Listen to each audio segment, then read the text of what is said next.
Smita, you can mention the names so that I can make them co-host. Okay, Sada. Just a second. It is Naresh Sudhaveni. Is it visible? I hope everyone has joined from their name only.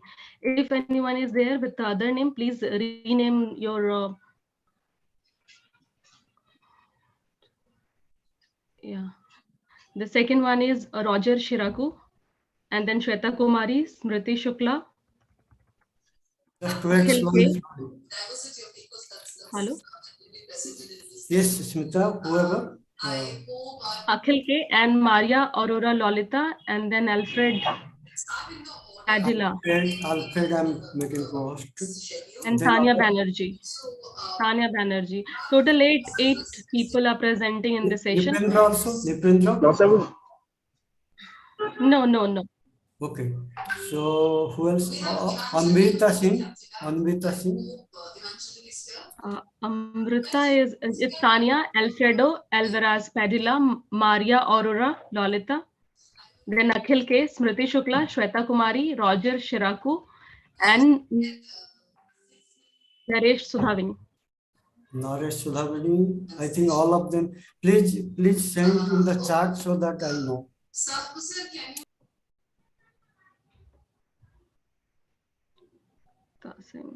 Then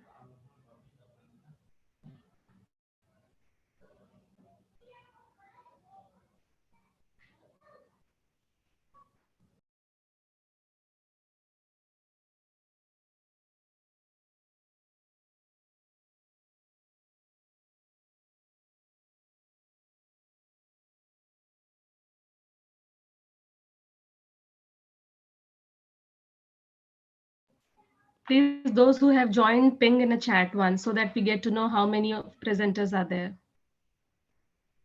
Yes, please raise your hand so that we can. I have joined. Naresh Sudhavini has joined. Who else?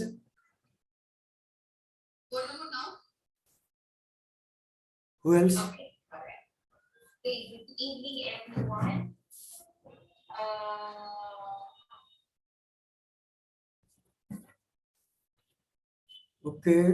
Okay. Chandra.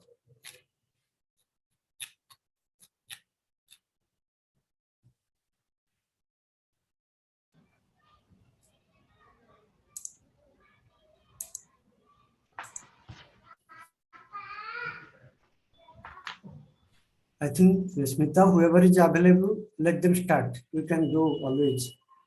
Whoever comes later. Okay, fine. I mean, is a rapporteur here or should I start it? No problem. Rapporteur will be there. Okay, fine then. Good evening, everyone, and again, welcome to the session, the second parallel session of the conference.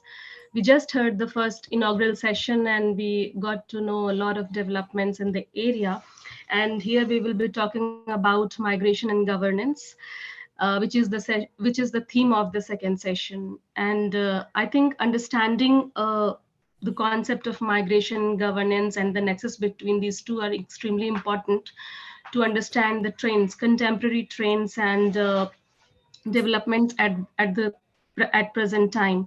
So all the more because these migrants are contributing significantly in economic terms, in social terms, in philanthropy, and there are a lot of other areas where they are making contributions in their home society as well as host society. So creating a kind of network.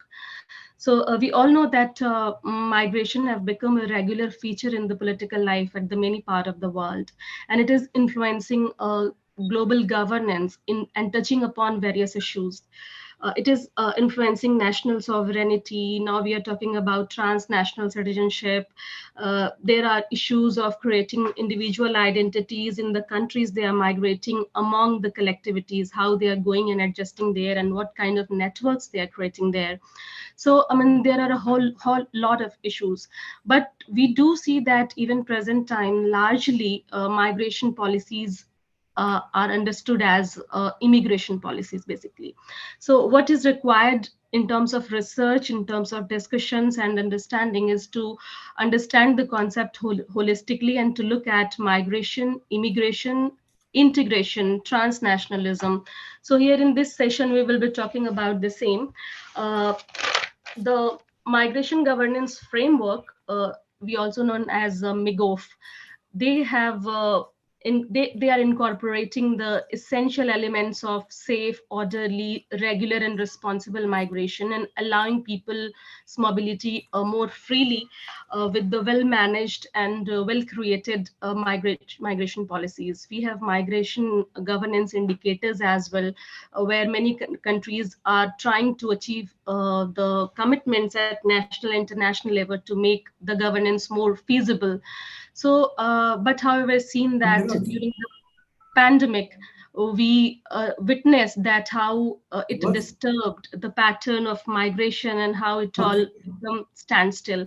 So I will not take much. I'll just say that since we have seen that some initiatives are being taken, it is visible. Shraddha, please unmute yourself. Your voice is coming. Mute. Yeah. Okay. So just cutting short to my talk, and I would like to listen it more from you on various aspects of migration and governance. And we just will start from the first speaker, Mr. Naresh Sudhaveni. But before that, I hope that you all are aware with the rules and regulations of this. It has already been shared with you via mail. Each presenter will get 7 minutes to speak, and please be very mindful of the time what you speak, because so that we do not disturb the schedule of this seminar. Secondly, those who are willing to make a PowerPoint presentation, please be ready with your PowerPoint so that when your terms come, you just start with your presentation. So Mr. Naresh Sudhaveni, he will be speaking on understanding migration governance, evidence of growing insecurities due to COVID-19 in India. Mr. Naresh, mic is yours. Okay. Thank you, ma'am. Thank you for this great opportunity to present my paper in the international conference. And now I'll share my PPT.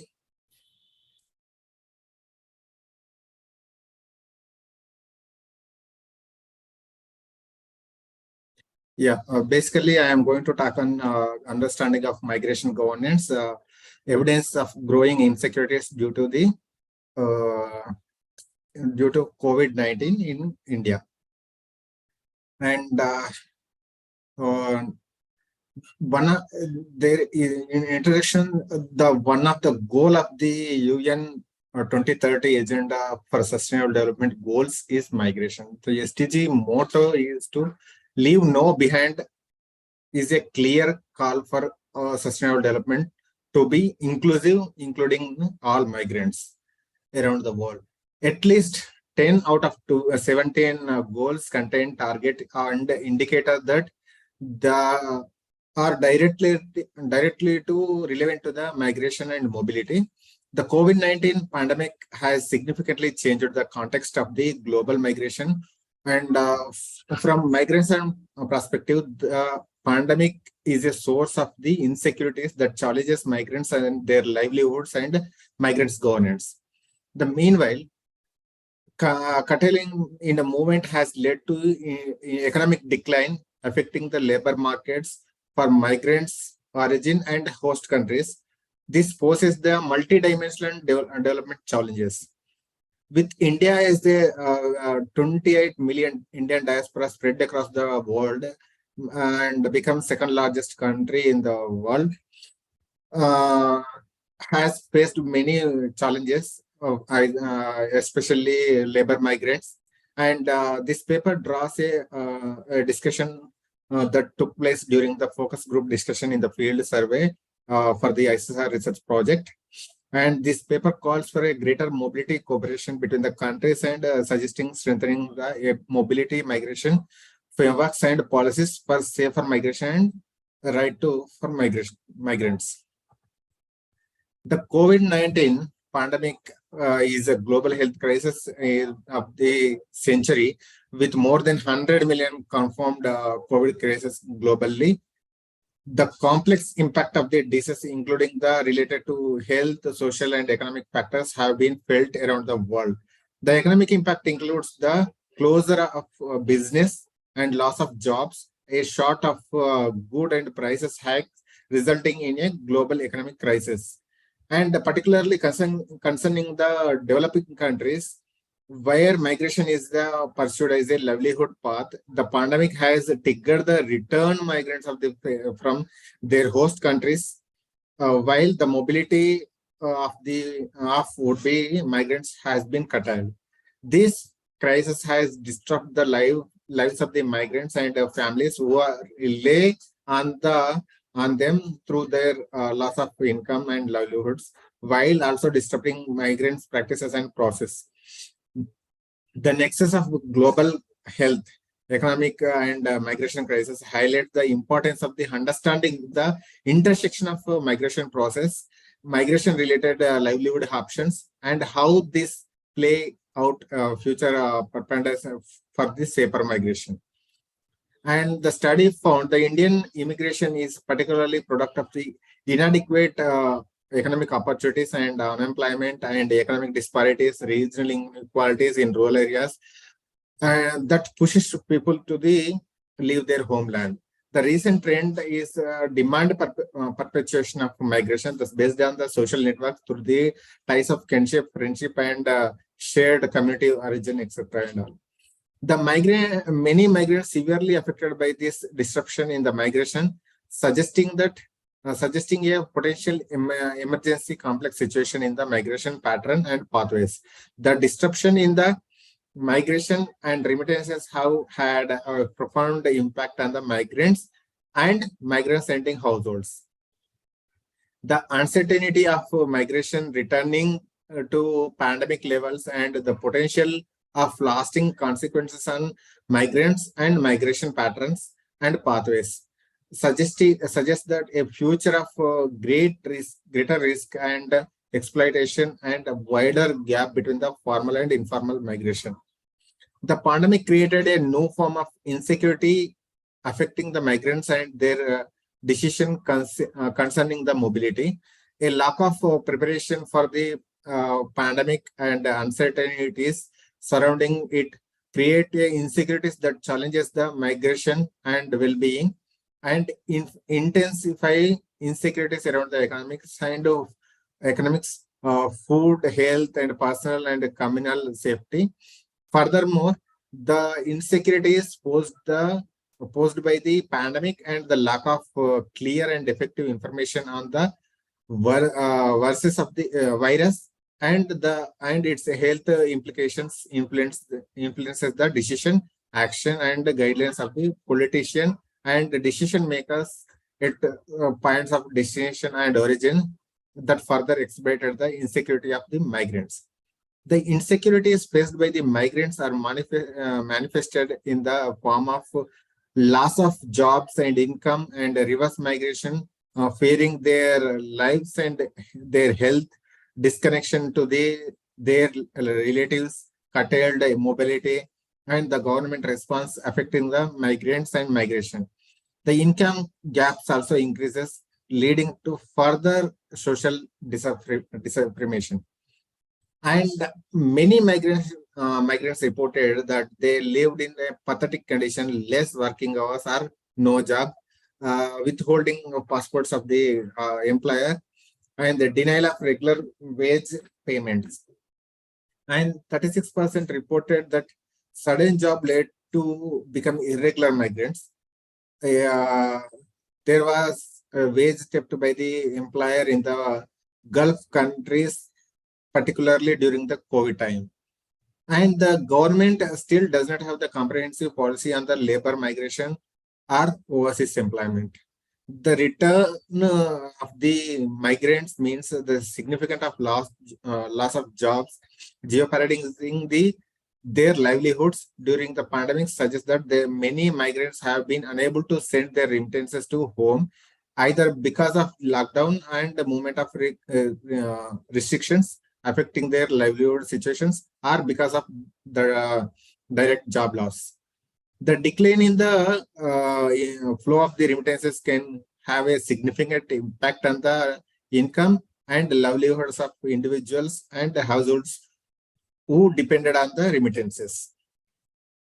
And in the conclusion part, according to the World Bank report, the migration and remittances argued that India, being the top recipient country, was expected to be one of the lowest, one of the worst affected, as its last country basket was vulnerable to the twin effect, economic slowdown as well as slump in oil prices. Defying the early projections, however, India remained the top with the 87 billion USDs recipient country, accounting for 12% of the total global remittances, recording to the a marginal decline in of 0.2% in 2020 and growth of 8% in 2021. The Gulf region is continue to be occupied in the major portion of inward remittances.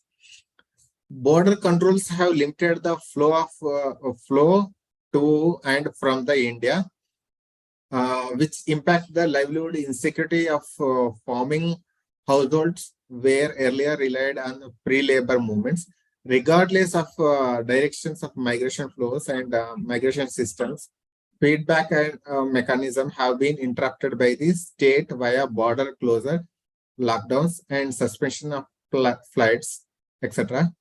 The future operations of migration system largely depends on the restructuring of interdependency between the countries and countries of destination. And thank you.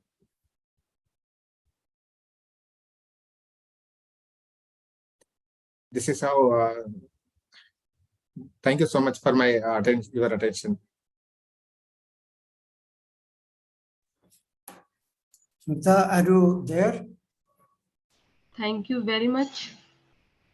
Yeah, thank you very much for your extensive presentation and touching upon the various issues like economic, health issue, and other sector. And I hope and look forward for having a very vibrant discussion during Q&A session.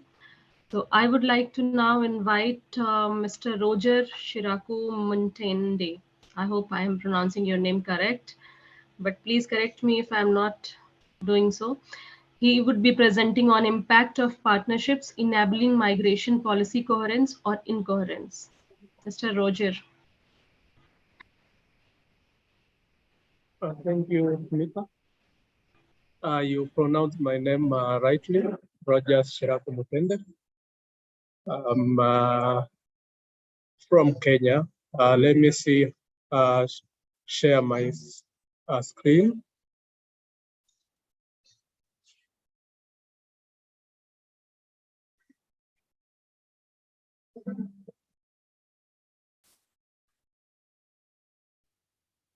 Okay, I hope it is visible. As Smita rightly said, my presentation yes, it is visible. Please go ahead. Yes. My presentation is on the impact of partnerships in enabling migration policy coherence or incoherence. My name is Roger Muntende, and I'm presenting this from Kenya. My background might not be so clear because I'm in a conference somewhere and there is a lot of activities in the background. This is what my presentation will look like. I have a brief introduction. Then I'm characterizing migration in Kenya. I'm looking at what migration policy looks like. And then because the whole theme is dependent on partnerships, I'm going to look at whole of government and whole of society partnerships and how they look like in Kenya. And then a little bit on methodology and then the status of partnerships in Kenya and summarize. In the context of introduction, what my study is focusing on is to look at the impact of partnerships in creating coherent or incoherent migration policies. In other words, you're talking of how migration policies, that is coherent migration policies affect or are affected by partnerships that exist in the society and in the country at the immediate moment. The problem is that in our situation, migration has largely been on the peripheral of national policy discussion. By this, I mean that we don't see so many actions in terms of migration policy at national level and even at the local levels. Mostly, if you look at the framing of the laws in Kenya, migration is a state function.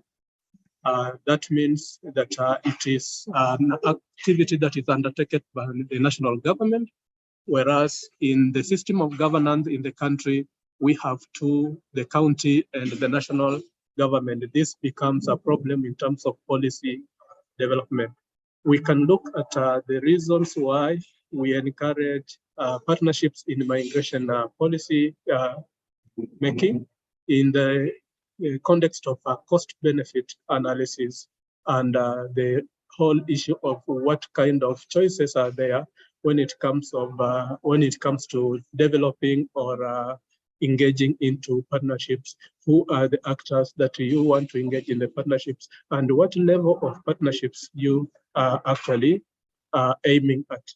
So my study methodology was actually a desk review of relevant literature on partnerships that basically provided the basis of our secondary data, whereas just to check or confirm the truth or corroborate the secondary data, I undertook key informant interviews with various stakeholders that I will show later on in the presentation.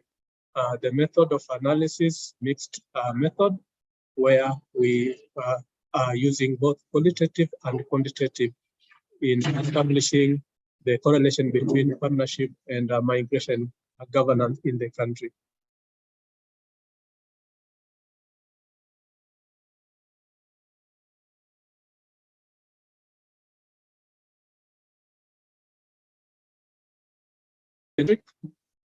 We also see migration in Kenya tending towards securitization, politicization, and among like the international community or the other partners, you see a lot of developmentalization of migration. Therefore, you find that migration here becomes more complex because to the security industry, they think it is a security issue. To the political industry, they think it's a political issue. Whereas, like to the UN and the UN group, it is a development issue. Therefore, you find so many actors who are involved in migration policy and governance sector, and all these have their mandates. Some of this mandate is actually implemented in a silo approach, and therefore making it even very hard for all stakeholders to engage on migration. In terms of the flaws, the trends actually, I'm not really going to bring out the figures, but we have seen a shift upwards, numbers increasing. These numbers are largely rising from the economic front more than the leisure front. You realize that migration in Kenya traditionally has been characterized as, or migrants have been characterized as tourists, but currently we don't see more of tourists. We are seeing more of economic migrants, both coming in and going out of the country. We can also see the impact of regional integration on migration into Kenya. The largest percentage of migrants are from within the region, the East African Community region, and forming the largest bank. If you look at the numbers of migrants who leave Kenya, they are actually also the largest percentage are from the region because and largely used as a transit point. But the reality of it is that we cannot manage migration alone.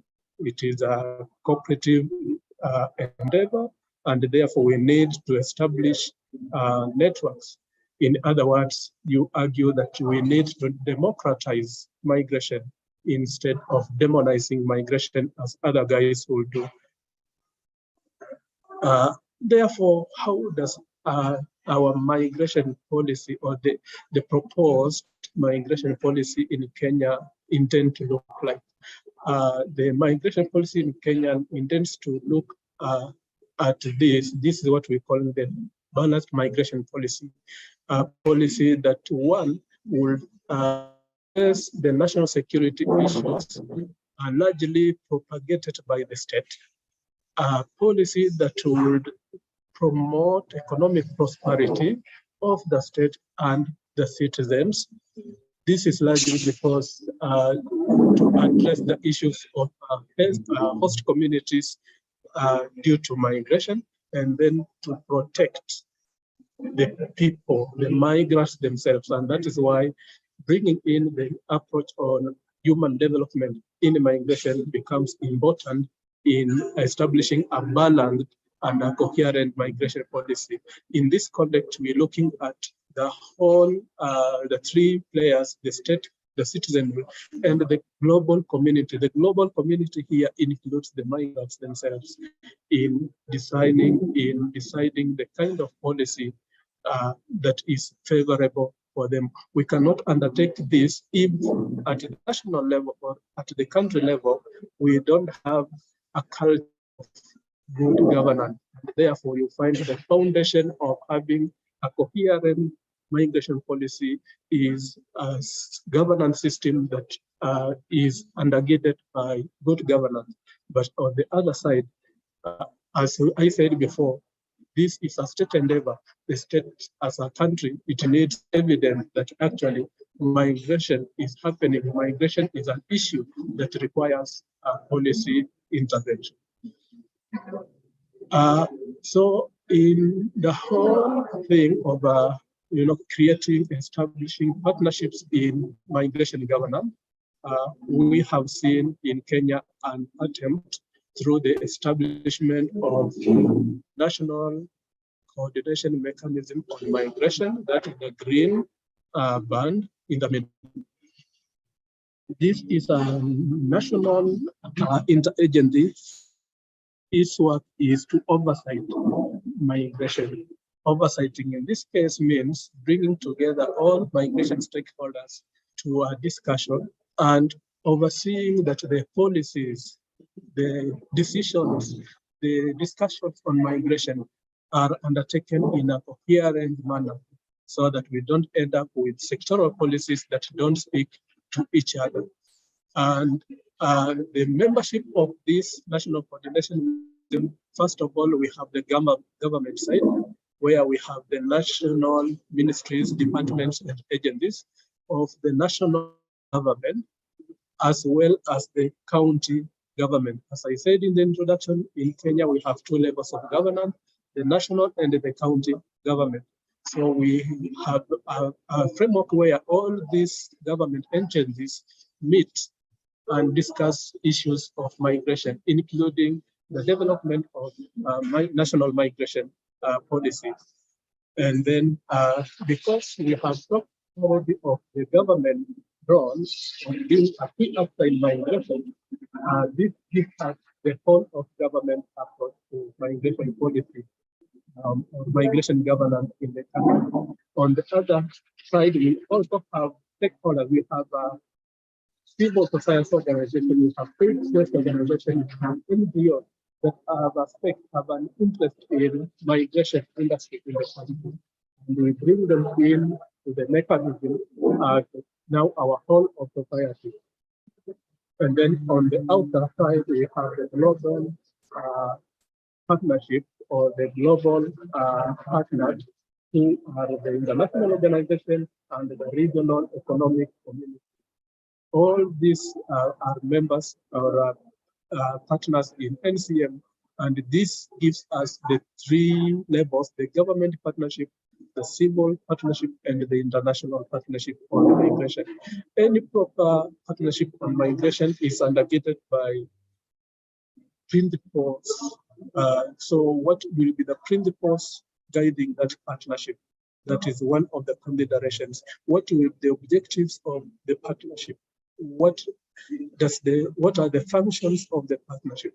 What are the outcome? What does the partnership intend to do? Is it just realizing a coherent migration policy, or Mr. Roger, 2 more minutes. thank you. And then how do you govern the partnership? And then how do you monitor and evaluate the partnership? So in terms of findings, this is what we see. This is what we came up with.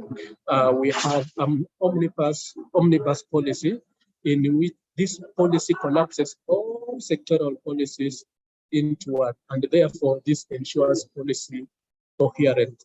Institutional terms, we have the National Coordination Mechanism, an interagency coordination framework that brings together all agencies to collaborate on migration. But in terms of the procedure, who is the leader of the partnership? That is the key question that is normally asked when establishing partnerships. And in this case, the government is the lead agency in the establishment of partnerships in the country. I have shown here other kind of partnerships that exist and the lead agencies in those partnerships. The impact of all this is to realize safe and regular migration in the context of stronger national security. And also in the context of stronger national security, you are looking at border security, you are looking at environmental and economic security of the people, you're looking at health, how safe people come in terms of health. You are looking at the protection of vulnerable migrants. You are looking at how the national culture is protected because of due to threats from migration. You are looking at the protection or the eradication of all forms of transnational crimes that bedevil our country at this moment. In all this and in running a partnership, there are challenges, and one of the challenges is lack of knowledge. The second challenge is a legal framework, lack of legal frameworks. The third challenge is lack of goodwill in running partnership, among other challenges. Because I have 2 minutes, I'll go straight to the conclusion. What is more important in my study and what we realize is more important to undertake a partnership is to have a framework where all partners can sit down and plan inclusively and consultatively. Having strategic leadership for the partnership is key, and undertaking sensitization, having some resources, budgetary allocation for the partnership, undertaking legal reviews to anchor the partnership into law, and then a partnership that is led by key actors. Champions of a partnership is very important, and then having a government as the lead agency in any partnership, that gives it more sustainability. And goodwill, of course, is very important, even though goodwill can be abused. And lastly, a partnership should be founded on a vision of how policy, how migration governance intends to be undertaken into the future. I think I'm done with my time, and I don't want to interrupt the presentation from the others by going through all that I had prepared. Touching on those few is enough for now, and I thank you. Let's submit. Thank you, Mr. Roger Mutende. Thank you for your extensive presentation and highlighting on migration governance in specific context of Kenya and connecting it to the national security and pointing out to the challenges that the country is going through. So we'll come back to you during Q&A question. Please stay with us. And now I would like to invite our third speaker, Shweta Kumari. Is Shweta here? Shweta is not there. Shweta is not here. So we will move to the next speaker. Alfredo is there. Alfredo. Smriti Shukla is here? No. They may No, join anytime, but they may join late, little due to other reasons. So I'll go to Alfredo Alvarez Padilla, and he will be speaking on disinformation and conspiracy theories about COVID-19, perception, confrontations, and dilemmas in public opinion in North America. That looks very interesting. Please, Alfredo, mic is yours.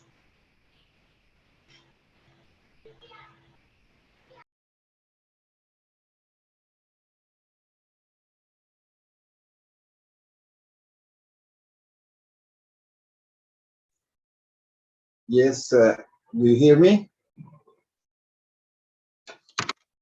Yes, yes, you are audible. Yeah, okay. Well, my presentation is a little different from the name of the of this table. Perhaps it will be better to be in the first one about COVID and governance and migration. But in any case, from the point of view of Center for Research in North America, where I work like an economist of media in information, I can I can tell you that the theme of perceptions, confrontations, and dilemmas in public opinion about different issues like migration and also the problem of COVID and how COVID influence the global economic context and COVID were so important. And the main things that I can tell you is that almost 3 years after the emergence of the spread of the COVID pandemic, its social effects have been felt around the world, and from different perspectives, social effects, including poverty and inequality, are being associated with the breakdown of supply chains as a result of lockdown of the economy. Also, that from the point of view of US and Canada, and the COVID requirements, vaccines, and lockdowns were so important. The problematic, the political problematic of populism countries have managed the pandemic, which more and the problem of flexibility restrictions measures, and instead cause of a big number of sets of deaths. Amid the gloom, the statistics contain some good news compared in this year compared with the critical phase of the coronavirus crisis and the new variants of last year, showing society may be reshape itself after traumatic period. Health, environment, education are niche market emerge from this consolidation of digital service revolution in local activities, and first vaccines and better treatments of proven drugs have made COVID and virus more harmful for physicians in this year. The new post-pandemic recovery brought new challenge regional and locally at the frame. This methodology of analysis from the point of view of public opinion, we see the media perceptions from the main actors that are involved in global communities, also made the problem of global confrontations and how this idea arrives to the local regional dilemmas that we are facing right now, and these main issues are from the point of view of the global analysis of media, is digital concentration of corporate power, reshaping of intersectoral industries in new global value chains. And one more thing that these issues are not involved in the problem of immigration or politics, but it's important also to see how these all these big changes are represented in some way in this misinformation and conspiracy these COVID-19 origins and restrictions that are all in debate, fraud and elections integrity, and also immigration and refugee social discontrol. All this happening in North America, and we have a lot of changes from the economic and social social part of this analysis. Also, polarization, negationism, liberty, and democracy, and I call it interlocalization of the conflicts. So it's important that we can see these local problems, but all have something to do with the global change. And how we can see that, because science and is not very respected in some of the groups in North America, especially in certain groups. So all this, what you can see in this slide is a lot of problems that we are experiencing right now in North America. The centralized, complete search for confrontation and feed hate. Don't worry if this is work, but that is dedicated to spread hate. That's the problematic of the deniers of health, and the vaccines. Right now, confrontations and dilemmas along the borders, polarization and conformity in anti-vaccine truckers in Canada, for example.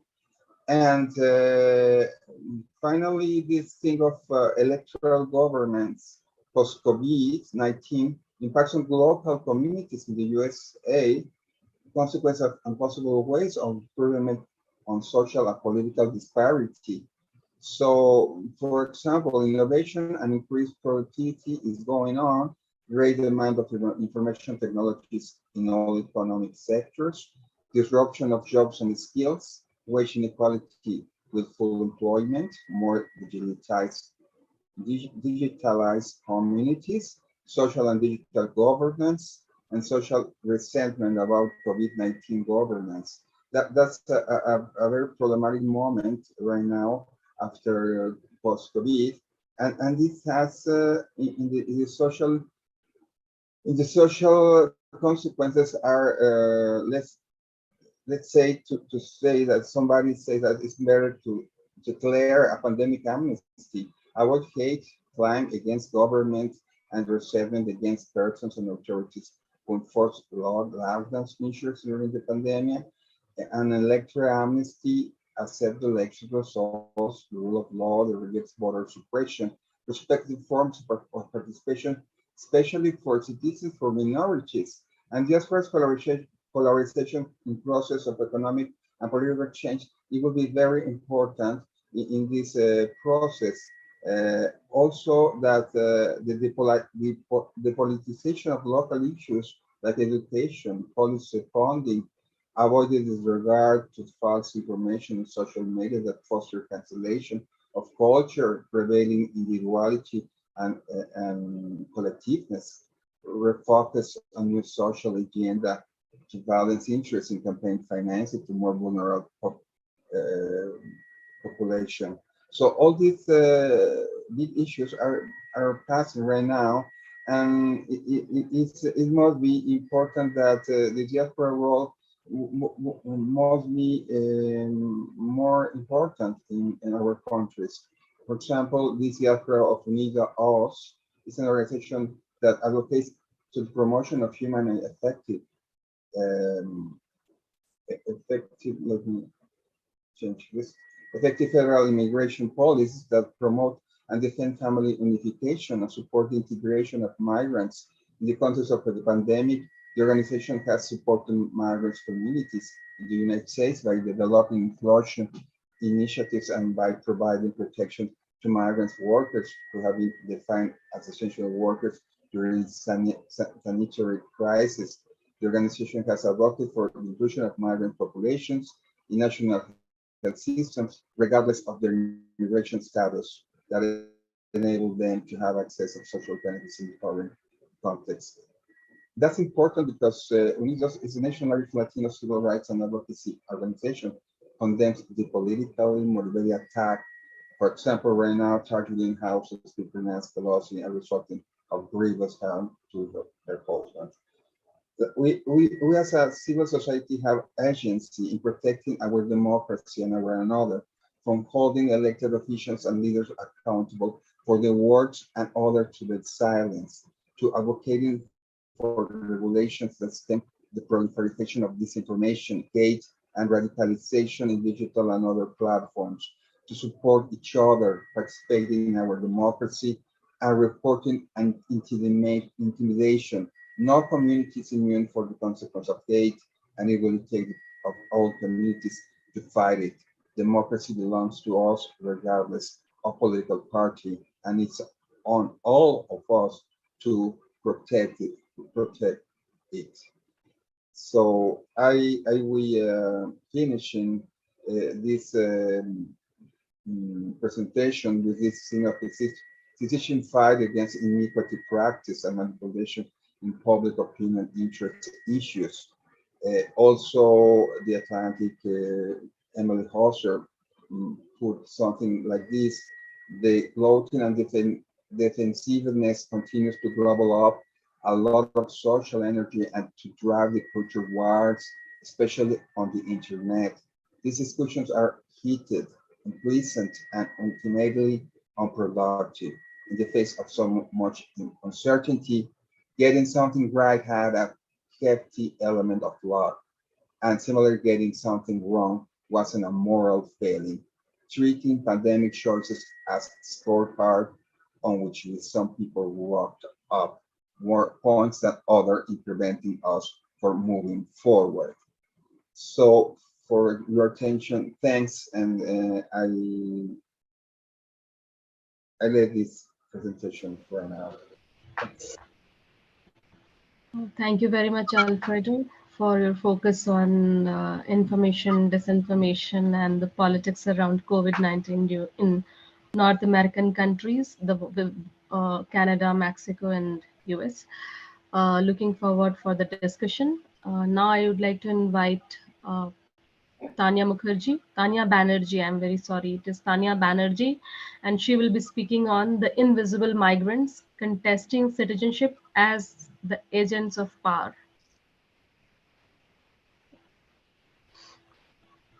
Tanya, yeah. Good evening, ma'am. So the title of my paper is The Invisible Migrants Contesting. Tanya, you have to be little louder. Oh, sorry, ma'am. So Your voice is very. okay, I didn't see this.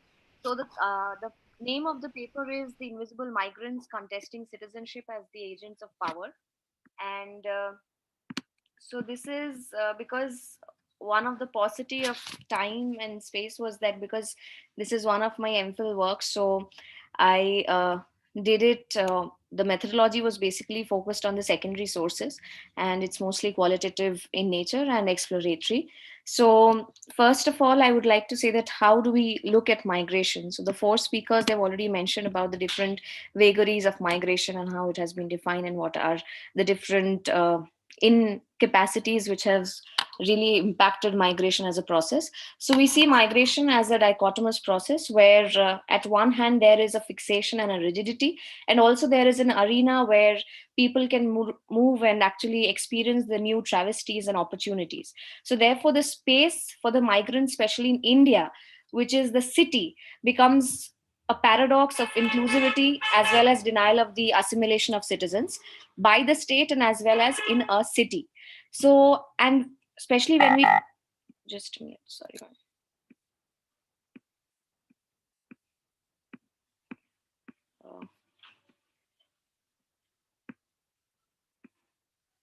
Yeah. So therefore, when we are talking about just a minute, ma'am, I'll just share the screen. Sorry for the disruption.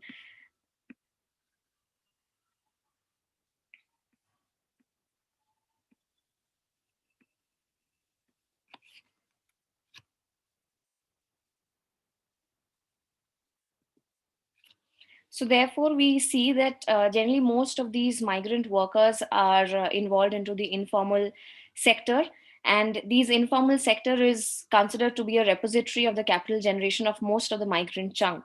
And as Deshinger and Akhtar in 2009, they've argued that the mobility of the workers in India has been primarily due to their push factor from the agricultural sector and the traditional sector, and therefore it negates the entire pull factor which has been dominating the entire discourse of migration since a long period of time.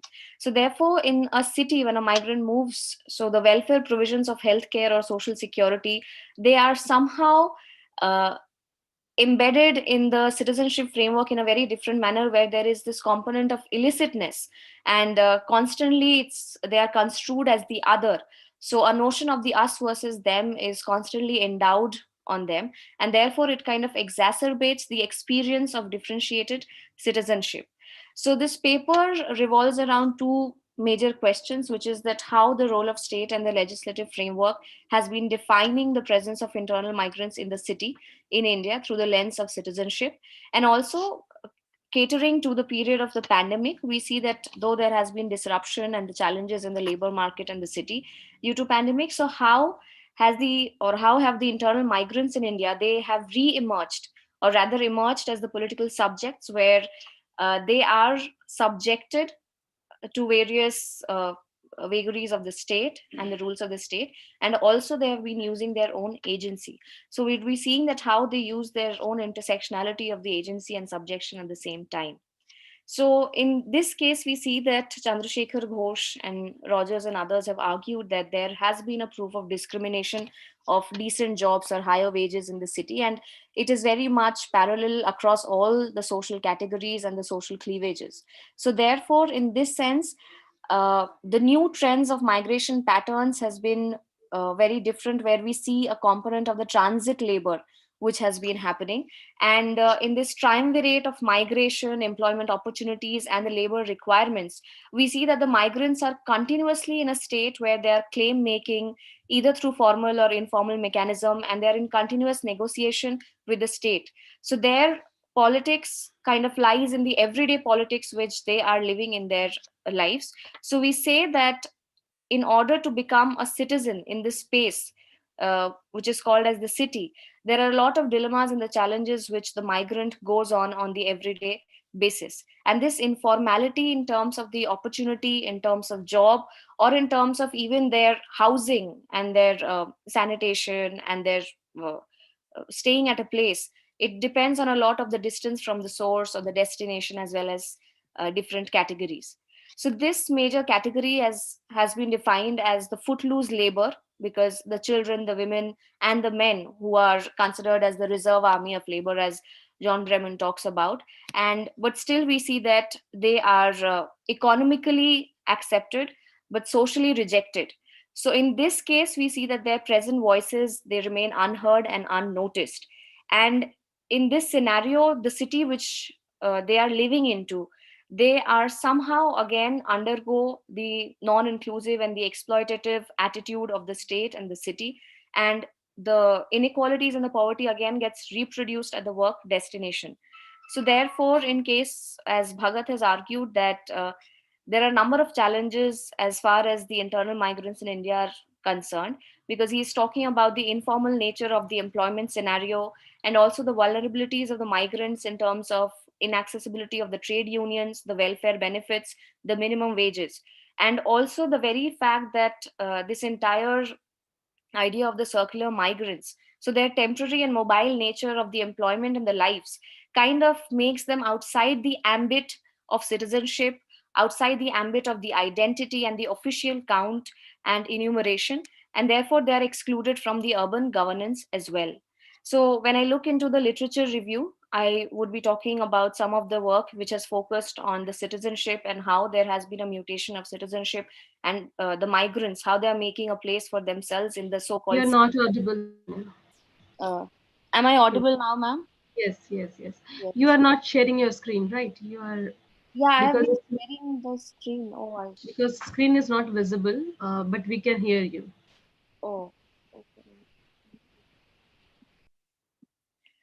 So in terms of the literature review concerned, we see that Saskia Sassen in her work called The Global City of 1991, she's talking about that how this entire city has become a politicized sphere because there is a routinized uh, culture of the demonstration or festival or the daily life or workplaces of the migrants into the city, as well as going forward in her work of 2001, which is The City Between Topographic Representation and Spatialized Power Projects. She also talks about that how these cities kind of witness the emergence of new types of political subjects who are often coming out or emerging out of these acute disadvantages, especially the migrants who are trying to claim themselves into the city and making a space for themselves. So, therefore, there is a constant engagement of the political and the cultural engagement of the migrants, which happens within the global city. And therefore, we see that the power, the agency of the migrants is somehow being experienced and being displayed, being demonstrated at various levels and subnational levels. Taking her argument forward, Iva Ong, in her article Rearticulation of Citizenship, she's talking about that where there are new political spaces covered and there are being re-enumerated, and the migrants have now come to a space where they are constantly articulating their demands and their needs through different arenas and avenues for their resources, and also not just from the state, but from the non-state institutions as well. Just there's some issue with the so therefore in this case we see that the domain of migration, it has kind of brought in a new kind of category, which is the urban and the rural, and it is moving beyond this rigidity of what we call the urban and the rural, because there's something, a new pattern which is come as the transit labor, where who is mostly accompanying or who is mostly involved in the commute migration. So on the article of India on the Move, The Commuting Worker by Sharma and Chandrasekhar, they are saying that there is no incidence of fixed place workers in both rural and urban areas because they are constantly moving from one boundary to the other, and the peri-urban areas as well. Another two important, very recent work when we talk about the economy and the politics of the migrants in terms of the pandemic has been the book India's Migrant Workers and the Pandemic, which has been edited by Ranabir Samadar, Paula Banerjee, and Rite Jyoti Bandyopadhyay, who are explaining the complexities which has led and emerged this mass exodus of the migrants during the pandemic. And the core of the examination has been the resistance to the power, the agency, and the structure as the medium of investigation. So they're talking about that how the activities on the streets, when they were suspended, it actually led to a disintegration of the public political culture. But at the same time, we see that there has been a re-emergence during the pandemic, where the migrants have showed and displayed their resistance through different avenues. So therefore, in terms of this, we see that even though they are demarcated at the margins of the labor market, which is often leaving them as in a state of rightlessness, so still we see that there is constantly an idea of how these migrants think of the political reformation and making themselves rather not a subject or under the subjugation of the state, but rather an agent of power, and how they are displaying their agency in this context. And as one of our keynote speakers also mentioned about that, even though migrants have they're trying to make their own space, but there is a lack of political will, which is constantly needs to be remembered, because their absence in the ambit of politics must take into consideration the electoral process, the parliamentary political process as well. So when coming to the last portion of my paper, when I talk about them being the agent of power, is mostly what I'm focusing on them as being talking about the migrant narratives of the resistance and the resilience in times of pandemic. So one major work was done by the Migrant Worker Solidarity Network, and it has been documenting the resistance of the migrants since very beginning. So in this sense, when at the very initial months of lockdown, we saw that there were almost 158 protests which were being shed. And at that time, they were facing lathi charges. The shelter homes were being burned. There was lack of food. There were bordering of states. But at the same time, what was happening parallelly was that their bodies was being represented and communicated as carrying the virus. So something which was the idea of purification was very much required, where the officials were just kind of using sodium hydrochloride and just soap water. And as far as research is concerned, we have seen that these sodium hypochlorite and these soap water, they're often used by the municipal corporations in cleaning the buses, metallic surfaces like the door and the knobs. So they were just treated as someone, as an object.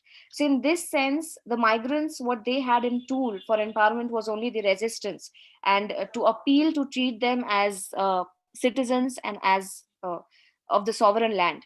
So therefore, we see that the protest was the only political expression which they had that at that particular moment. And therefore, in this case, when, as Srinivasan also argues in a recent study, that when the migrants were walking back to their villages, it is seen that the walking back is itself a political resistance that the migrants undertook, because the decision to move out of their designated spaces, it kind of reflected the denial of the passive receptivity as citizens, and it reflected their agency in subverting and questioning the viability and the responsiveness of the state. So therefore, kind of it exuberated and it demonstrated that the migrants did uphold their right to life under Article 21. So in this case, we see that how the migrants definitely took up their agentive act, and they also challenged the power of the state in taking it up. So therefore, it was rather when the resistance has, it kind of had embodied the struggle with which they grappled along with their identity as migrants. It was not just a call for objection or a challenge, but the very purpose and the personality of the subjects who resisted. So here, when the subjects who were always under rejection, subordination, they were now becoming a part of the decision making process, and their everyday practices of resistance, it kind of represents that the migrants do and do kind of negate the idea or the various avenues or the various subjection of the state in different manners. So in terms of this, I would say that it is not just during the pandemic that the migrants had displayed their entire negation of their negligence, but also in their everyday lives, because in many of the workers and many of the researchers, we see that migrants are kind of maneuvering their everyday life in their place of work, maybe in terms of maybe sometimes having a different social capital, which in terms of talking, about maybe gossiping behind the back of the supervisor, or making less number of bricks if we are talking about the entire kiln factory. And also we see that what lies in the entire migrant discourse is that we say that this immobility, it is a tool of resilience in coping with the lack of bargaining power and political representation and inclusion. So therefore, whereas this living space in the city, it is a space of reproduction, but also it is a kind of incessant surveillance which tries to subdue the generation of resistance by the migrants. So therefore, no matter what the resistance, it kind of becomes a tool, or it kind of becomes a maiden step for these migrants to put themselves up uh, as political subjects in the host city, which often kind of treats them invisible and unknown. Thank you so much. Thank you so much, Tanya, for highlighting the plight of those migrant workers and uh, indicating that they have been, though being a citizen of the country, they have not been able to be treated as par with the other people mainstream, and the inability of the state to include them in the mainstream and to make them enabled to bear the fruit of the citizenship. Though the law and policy is there, but they are not able to have that kind of treatment. So that's really wonderful. And I hope there'll be questions on your presentation. So first, I think I would like to open the floor for the question and answer. So those who want to ask question, either please raise your hand or write it in the chat box.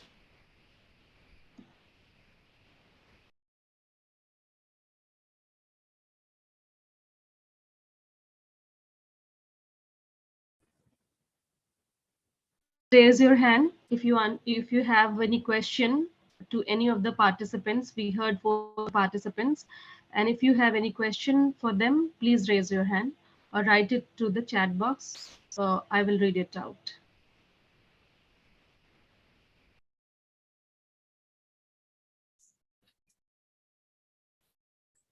In fact, you can see Professor Khadria and Professor Pushpa Parekh and all are there.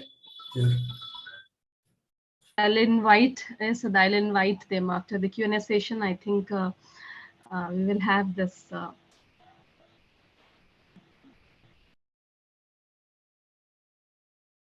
Meanwhile, you might be framing question or thinking about the presentation. I would like to invite Professor Binod Khadria, sir, and followed by Dr. Raj Parduli and Ms. Pushpa Parekh to have to share their views on the subject that we have discussed now.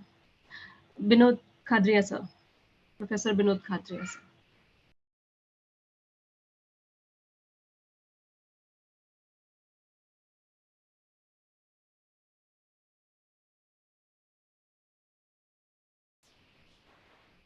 Sir, are you there? Can we have Dr. Raj, ma'am?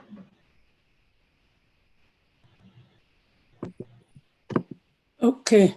Yes, ma'am. Please welcome. Please Hi, share. thank you very much. Thank you to the paper presenters. I was only able to see few. I could not get into the link. So I have missed quite a bit, but I have to say 2 or 3 that I listened to. I was quite pleased about the quality of the presentations. Mutende on governance, and I think the message was clear that you can't manage migration in a silo. There have to be other partners to help with the migration management. I think that was a good message. Tanya's paper, I thought that was very good, a theoretical way of looking at. I'm not giving comments on the paper, but I will have a question in a minute. The informality of the migrant, the internal migrant, actually makes them quite invisible because they don't have a fixed place, neither in terms of housing, nor in terms of jobs. They're moving from place to place. However, despite all that, they are able to use their agency, and the way they're using is through resistance. And I think this was a very good paper, that even though they may seem to be invisible, their agency becomes visible in the way they protest, and they show that they need to be recognized, not only as citizens, but also as humans, to be treated because of their not being acceptance into the society as, even though they're economic participants, politically and socially, they seem to be non-existent. And I think there are a lot of these policy messages that come out of this paper. And it will be good that if she can work on that later, if you have time to have some more groundwork yourself, quantitative, because right now you have used the secondary literature, and that means your paper is still in progress. In terms of questions, I would say that for the time being, because most of this work is based on the few papers that I have listened to, based on secondary sources of material, and I think it will be good to do some field work, as we mentioned earlier in the opening session, that the more quantitative and research-based and information-based research we produce or data we produce, the better it is likely to inform any policies relating to migration governance, even though there is little political will. So we can have evidence-based research that this is what migrants do, this is what they contribute, whether within their own society or internationally. However, there's very little political will to accept that or to take into account their own, the needs of the migrants, so that they can be I'm not saying integrated because integration is at various levels. Economically, they're integrated, but socially they are not accepted, and that will continue. So I think I will stop here in case Professor Kadria is coming in. And I think we have a couple of minutes left before she's we back. conclude this. Sorry? Ma'am, And- you were unmuted. I mean, it seems your connection got lost. So we missed some portion of your talk, but please continue. Myself? Oh, you didn't? Yes, I'm sorry. please No, I was continue. saying, yeah, I'm saying that for the few papers that I listened to were basically secondary sources of material.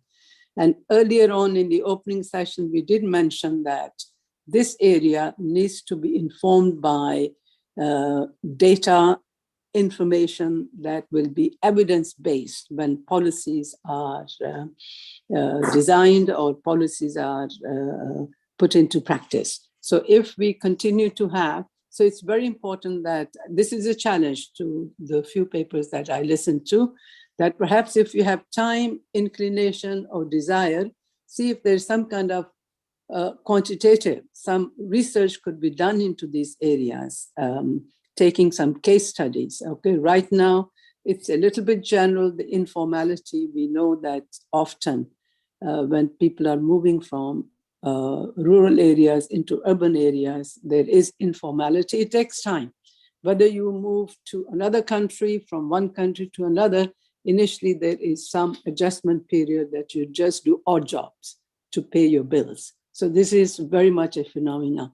But when it becomes a regular way of making a living, as is the case not only with internal migration, but also with external, because you're doing bits here, bits there, because you have to sustain your family. And so it has to, in that way, there isn't good integration, economic integration. And somehow economic integration is a stepping stone to other forms of integration. Because if you're not settled economically, socially, you will not be accepted. You don't have any space in that respect. So I think a little bit of more groundwork will be very useful. So even when we do have groundwork, even though when we do have research-based information and so on, there's always often lack of political will to take those things into account. And I think this brings me to William's point that this research, why it generates knowledge, right? It has to move to the policymakers, and therefore there will have to be some kind of agitation, grassroots engagement. So the whole thing is not only just doing research. So academics, they can do research, put out the knowledge, and then use that knowledge where there is space to use the knowledge. And then involving civil society to then do the kind of action work to ensure that policymakers listen to and they put these recommendations and data or information into practice.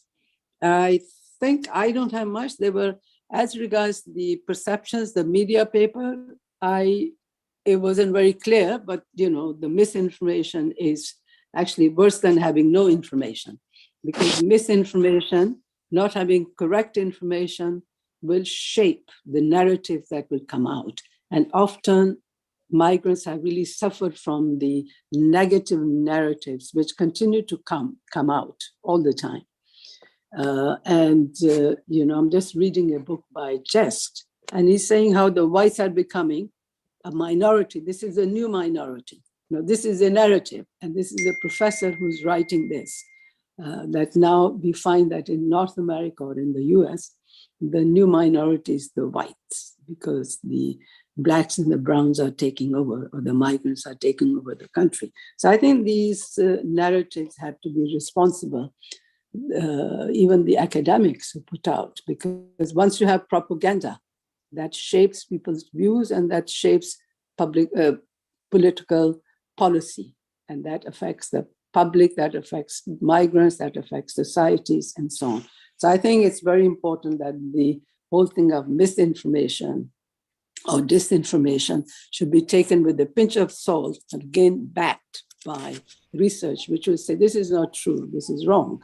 And then if we say this is not true, this is not correct, unless you back it with correct information database, it will not have any weight, will not have any credence. So I think the whole thing boils down to, let's do more research and let us see how this research reaches the people who make policies and also the public that influences the policy, because politicians have to listen to their constituents. So I think this is a whole collective effort. It is not, we don't work in silos. I will stop here and I will allow others in case Thank they you have. so much, ma'am. Thank you. Ma'am, Thank for you. your valuable words and suggestions. And I hope and assume that the presenters might have taken note of the suggestions that she made and revise your paper accordingly, and the suggestions that we will look forward from Pushpa ma'am. And ma'am, please be brief little, because we are a little delaying this session and the next session is already ready. So I would request you to be brief. And Right. yes. Of course, I don't have as much details to share, but I do want to say that the presentations were very, very focused and I learned quite a bit. I just want to mention the presentations by Alvarez and Banerjee, particularly because they resonated with me. Living in the US, I have also seen the proliferation of conspiracy theories, and white nationalism to a large extent has been responsible for pushing these theories about not wanting to wear masks and so on, which has affected many of the communities that are impacted anyway by health disparities. And I'm talking about Black and Brown communities in the US. And I just want to say that I would like to see more representation of the voices of the marginalized, like the protests that were going on, and both in the US and India, as I have been keeping track of. I want to see some not only literary, because I come from literary background, I want to see some public venues where this is being talked about more often, and in what I would say as more media type of venues, like films, documentaries. And I know I've seen some, but I haven't seen as many that emphasize the agency of the migrants. So I'm leaving that thought in our minds. I'm sure there is material out there I may not know. And if some of the speakers are aware and can share that information either through their chat or, after this conference, that would be fine. Thank you. Thank you very much, ma'am. And I'll just give one minute to presenters if they want to respond to any of the suggestions. Just 1 minute. If you have anything to share.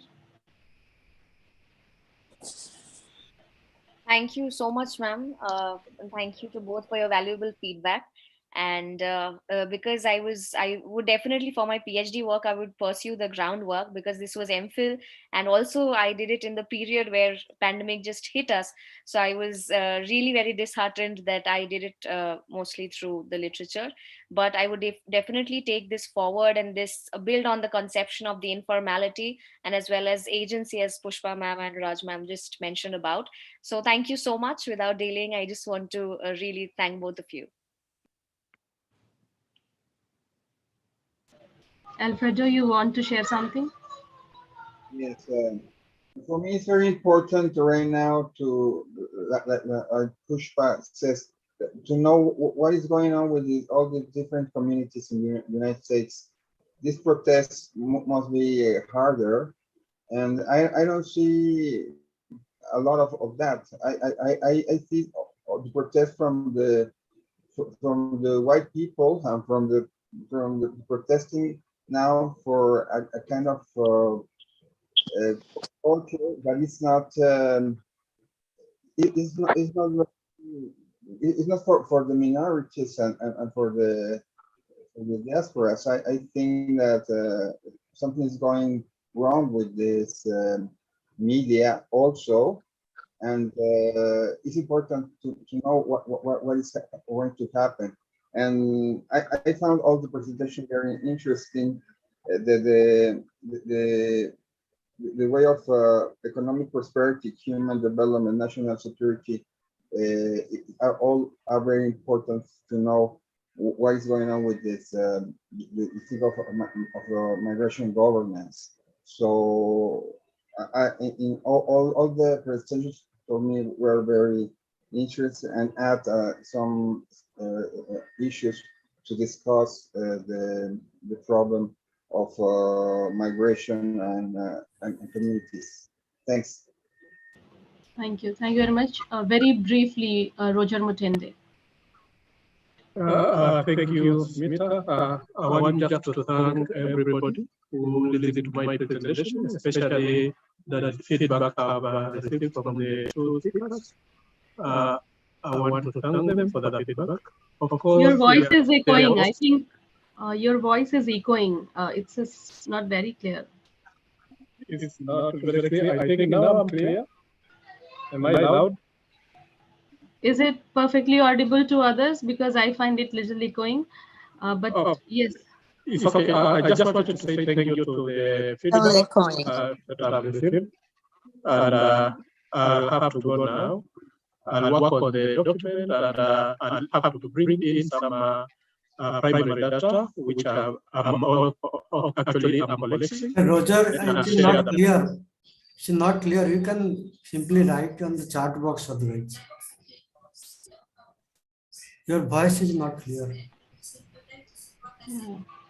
You please write it on the chat box. We will read it out. And at the end, I'll just concluding the session since we are already late for a few minutes. I would like to thank each participants for coming out and presenting such intensive papers.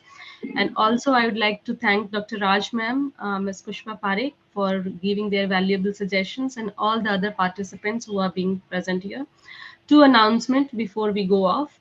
Number one, those who are presenting for the session 4, please raise your hand so that you can be made co-host and you can make your presentation easily. And Dr. Ruchi, the chair session is already here. Hi, Ruchi. Hello. And secondly, those who presented in the second session, please revise your paper and submit it by 31st of December. Thank you very much. And over to Ruchi. Thank you, Dr. Smita. I think most of them are already made co-host, right, sir? Sahu, sir? Yes. I think Iram wanted to give vote of thanks to Smita, but no problem. No problem. I mean, we can still take a minute or so if he's there. Iram, are you there? Yes, sir. Please go ahead. So sorry. Yeah, please go ahead. It can take a minute. Okay, I'll just conclude really fast. On behalf of GRFDT, I would like to express my sincere thanks for jointly organizing the 4th International E-Conference on Migration, Governance and COVID-19, along with CISA in Mexico and MFA Philippines. I would like to thank Dr. Smita Tiwari for chairing this session on migration and governance. I would like to express my gratitude to all the speakers today for sharing their research with us. I also extend my thanks to the audience for making this an engaging session. Thank you so much for joining us today. And I hope you're in the next session with us also. Thank you. Simran is there. Simran will introduce you. Simran, are you there? Simran? Yes, please go ahead. Please open your video also if possible. Okay. If your connection is not good, then I think we can just, I request Ruchi to go ahead. Yeah, sure, sir, sure. So we can quick start with the presentations, right, sir? Because anyway, we already Yes, please. Okay. So welcome you all again for the fourth parallel session. We have presenters. So we'll start with the first presentation itself. It's by Rekha, Kavya, Ashika, and K. Stella Mary. So the title of the presentation is a comparative post-pandemic study of native and migrants among the construction workers in North Chennai region. Okay, so you're ready with very nice. Yeah. So you can go on. You start with the presentation. A very good evening to all. Good evening. Good evening.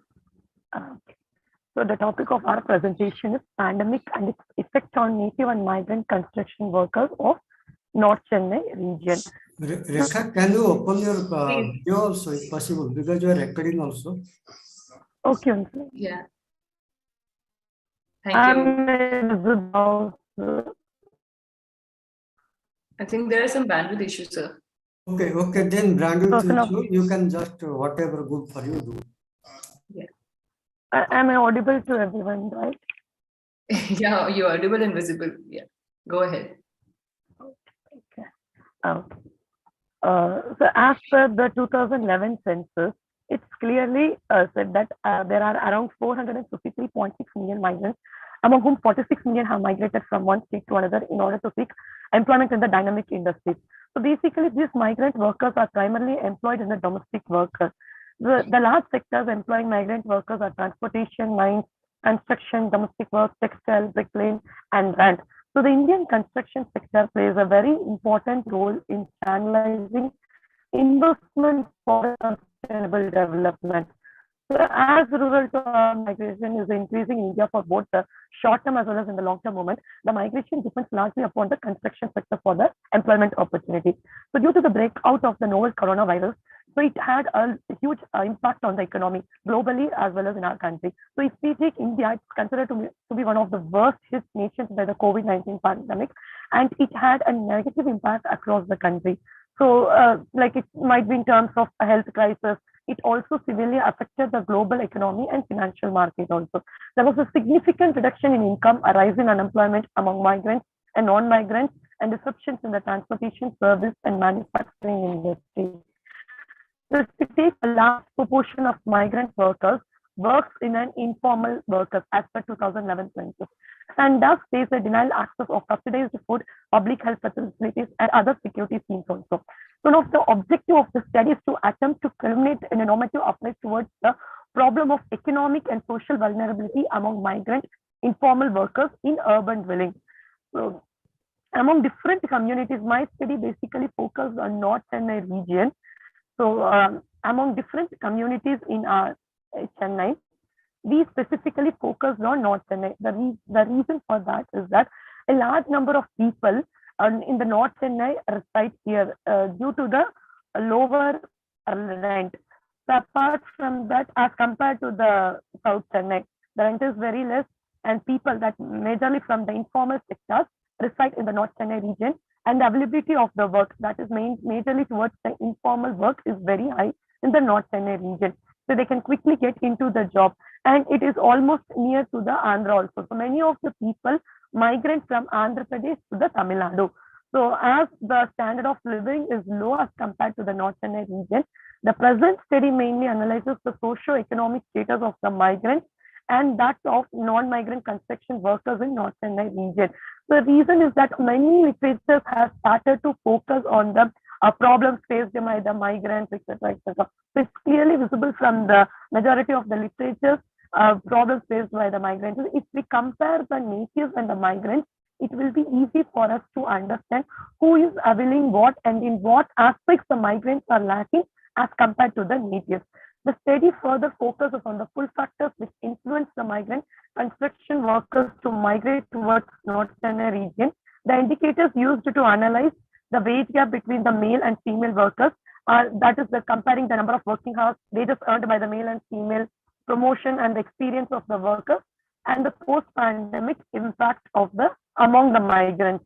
So the objectives of the study are to examine the socio-economic variables and its influence on migrant construction workers, to study the factors influencing migrants or construction workers migrating towards North Chennai region, to analyze the mean difference in wage of native migrant construction workers pre and post-pandemic effect. So these are the hypotheses of my study. So first hypothesis is to see whether there is a socio-economic variable strongly influence the migration of selected respondents in the study area. Is there any no association between migrant and native in terms of level of job satisfaction in North Chennai as compared to the other place? And thus the third hypothesis is that no difference among mean rank towards factors influencing construction workers towards North Chennai. Hypothesis, there is no significant mean difference in wage of the construction workers pre and post migration to northern part of Chennai. The fifth hypothesis is that there is no significant mean difference in wage of the construction workers pre and the post pandemic effect. So the methodology adapted for the study is the random sampling method, and this is the map of the Chennai city. So basically we can see that the green part represents the southern Chennai, and the red part represents the central Chennai, and north part represents the light green color. So North Chennai region is very less, but the migrants reside in this part only, and the job opportunity is also very high in the North Chennai region, as per the study made by the Kalpana in the year 2016. So the study further presents a comparative analysis of the migrants as well as the non-migrant construction workers in North Chennai region, and the research work mainly consists of the area Royapuram, Kandiarpet, Tirvikanagar, Tiruvachur, and Manali. So next, we'll move towards the data analysis and interpretation. So table 1 explains the profile of the study. So this is the samples which are collected is 140. We have collected is 148 samples, and these are the basic characteristics of the sample: male, female. So here is male construction workers are considered to be higher, and male construction works are considered to be compared to female. Female, given the job field work, that they are more pushed towards the unskilled work. And out of 148 laborers interviewed, 78% of the population were migrant workers. So most of them migrated from Andhra Pradesh, Bihar, Orissa, and from other southern eastern part of the Indian state. Bihar is considered to be the highest percentage of migrants, 32.4%, followed by West Bengal, Andhra Pradesh, and Orissa. And it was very difficult to find the native workers also, which means Tamil and intra-state migrants was also very less. And the income earned by the construction workers in the North Chennai region in terms of daily, weekly, and monthly basis has been shown in the thing. The majority of the workers receive wages on weekly basis. 25% of the respondents earn less than 400, and 39% earn an income between 401 to 700 per month. The rest of 35% of male workers earn between 700 and 701 per month. And female workers' incomes range between 400 to 700. And the next table depicts the variables in multiple linear regression models. Basically, we have used a multivariate regression analysis in order to fulfill this hypothesis. So we have carried out whether we find that there exists any relationship between the socioeconomic factors and the migration. The regression shows so that. Sorry for intervening. You are just left with 2 more minutes. Okay, ma'am. Yeah. Please try. Yeah, please try. Okay, I'll do one thing. Basically, we have used multiple linear regression models in order to see whether there has a strong influence on the migrants' socioeconomic status. And third, we have used the chi-square test in order to see the association between the migrants and native in terms of level of job satisfaction in the North Chennai region. And we have used the Friedman test in order to see the mean rank towards the factors influencing construction workers towards North Chennai region. And finally, we have used the t-test to see the significant mean difference in wage of the construction workers pre and the post-pandemic effect. So the conclusions of all the all the studies that the regression results that there exists a significant relationship between the socioeconomic factors such as age, income, education, size of the family, and migration. Therefore, socioeconomic variables strongly influence the job preferences. And chi-square test, which shows the association between the values, and the values which has been shown is that it depicts that the once again, ma'am. Just a minute, ma'am. So chi-square, which depicts that the value is 137.456 and the p-value is 0.1, which is lesser than level of significance considered. Thus, we hypothesis conclude that there exists a significant difference in the mean rank between the factors considered based on analysis, that is the income perception 3.38, is the most important factor as compared to all other factors. So finally, we can see that the migrants are earning very well in the North Chennai region, and natives are not able to get the job. Apart from that, during the pandemic time, they were not able to earn. Initially, they used to earn around 700 to 1,000 rupees, but because of the pandemic, they were not able to find any job at all. So their income level was very less, and that had a very negative spillover effect on their consumption as well as expenditure. So there was a lot of this savings which was taking place. Apart from that, henceforth, that is, they said that henceforth they will be very much cautious about the savings as well as the consumption which they will do on the daily basis. So that is considered to be the one of the important thing. Apart from that, they had a very low level of financial level knowledge. So apart from that, during phase 3 only, government started to focus on the migrants. So initially they suffered a lot. So they were not able to have a basic amenities to live. So it's only after phase 3 lockdown, government started focus on the migrants, and migrants had also a huge debt during the pandemic time. And apart from that, they faced the problem of language issue, because majority of the programs is being published in the Tamil language. So the migrants faced a lot of issues. So that creating awareness and improve the financial knowledge of the migrants is considered to be a very important thing. And final thing is that lack of migrant data and registration in the welfare schemes considered to be excluded. So that led to the most of the migrants to get benefits which is being produced by the Tamil Nadu government. In addition, migrants had also faced issues related to accommodation, safe drinking water, food and sanitation, which are considered to be a basic human right, and some of which are listed in part of the Sustainable Development Goals. They were not able to get it during the pandemic time. Together with this problem for this basic subsistence, they also faced a lot of discrimination, which were considered threat to the state since the people around them feared the spread of COVID-19. So these calls for the central suggestions would be that this calls for the central and state government to bring in laws that protect the right of the migrants, to since they are also citizens of India and should shelter them for well, and they should be avoid from the vulnerabilities faced by them in their deal on humanistic ground. So though the central as well as the state government came up with different beneficial schemes and policies during COVID-19, most of the migrants were unable to reap its benefits since they were not able to register migrants under the state. So that is where the lack of data is considered to be the major issue. These situations which can be improved by tightening the rules and regulations, that where the migrants working under the unorganized sector of the state can be registered and proper data sets needs to be maintained, so that we can avoid poverty, hunger and starvation among the migration.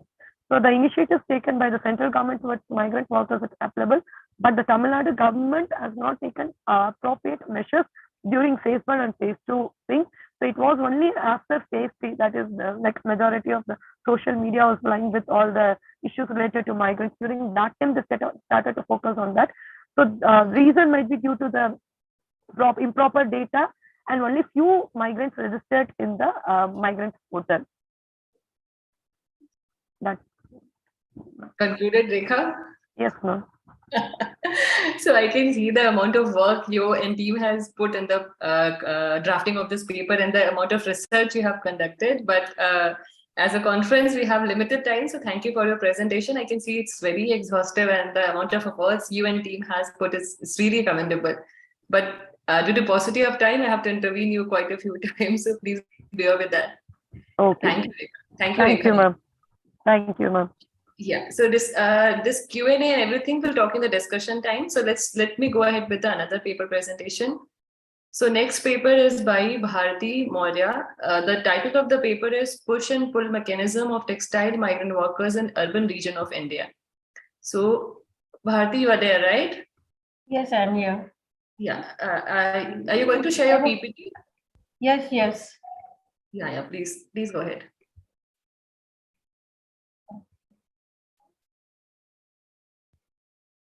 Can you please turn on your video, Bharati, for a while? I'm looking very tired when I come from traveling. We are more interested in your paper, Bharati. Don't worry. You can still turn on your video. Okay. Actually, my research topic is the push and pull mechanism of the migrant workers in textile sectors. Yeah, we can't see the presentation. I still can. You have started your PPT? Yes. Others, can you see? Because I can still see the icon. I can't see the PPT. Can't see. Anybody can see? Hello? It's just like the. Yeah, you have to double click. I think it's not open yet. For us, it's not open yet.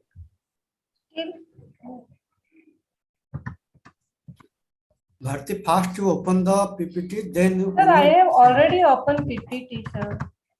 No, first you open. First you open. You have gone to the folder conference. Just open your PPT and then start sharing the screen. Okay. Now you can see. Hello?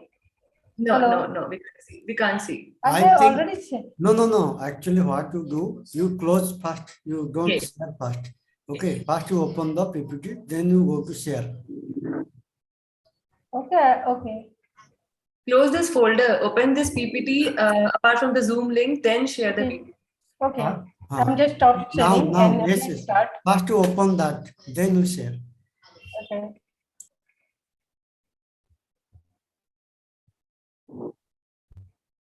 Now I'm okay. Now, hello. It's still. Is it okay? Yeah. We Anybody can can see my yes, PPT? yes. We can see. Okay. Okay. Bharti, you have 5 to 7 minutes. Try to conclude in 5 to 7 minutes. Okay. No, thank you. Not this fast. No, ma'am. I'm just okay. Yeah. Please So go as ahead. you know, this is my push and pull mechanism of textile migrant workers in urban region of the India. So we all know, okay, all near the internal migration in India is very high. So I'm just not taking much time. So mostly according to the migration, when migration is only not determined by the attracting the pull factor at destination, but also repelling the pushing factor to the origin. And within the country, when Deng says involving a change of resident within the national borders, then according to Tyler's, migration unquestionably an integral part of the income growth, economic development, and the development shapes migration. So the potential for migration to contribute to economic in migrant standing regions is generate brain drain. And Dadabhai Nauroji and Lewis said they pointed out the various causes of migration of labor like agriculture poverty, decline of the village and cottage industries, poverty of the people, and natural calamities and absence of the unemployment, which are around the 6 months every year, and numerous cultivators with small holding, landless laborers, and economic weaker section of the community. And according to Adjis and Saki, said that migration passes through the disturbance of work, interruption in education, and further studies of social and family life and other life patterns. Our response is well, we have studied several studies, just like migrant workers, especially focused on the socio-economic and health conditions of migrant workers.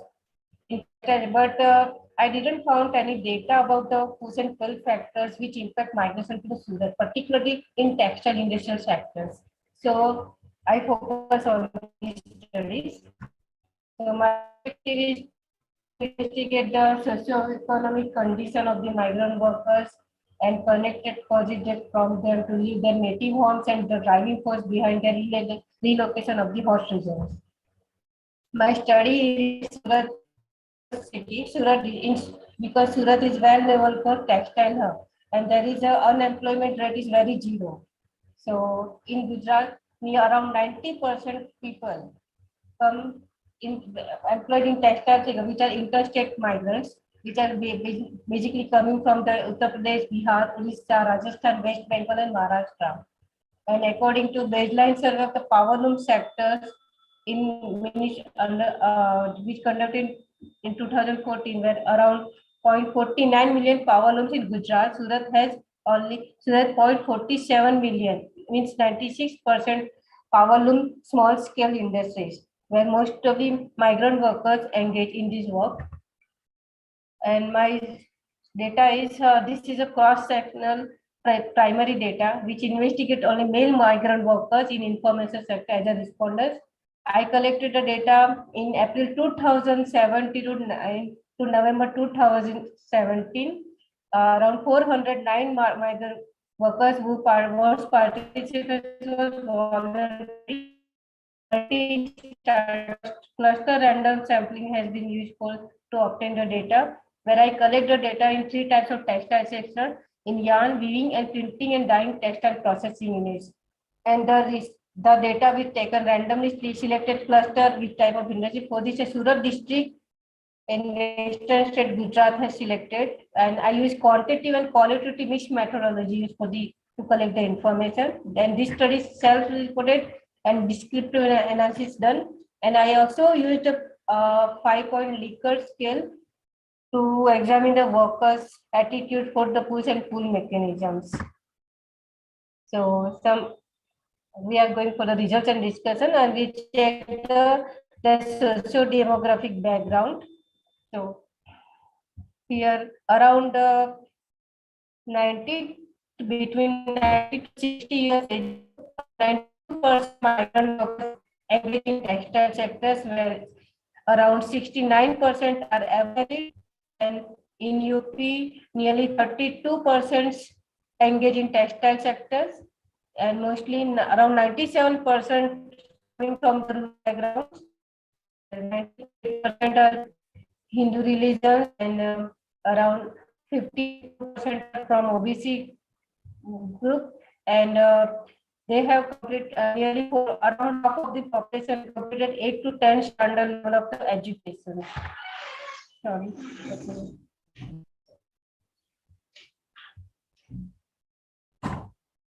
So here migrants come the various places of the origin for the multiple destinations to meet their aspirations. So mostly migrants choose their destination in western regions and Gujarat and Maharashtra. So first, what happens? The migrant workers come from their native place. They learn choosing destination.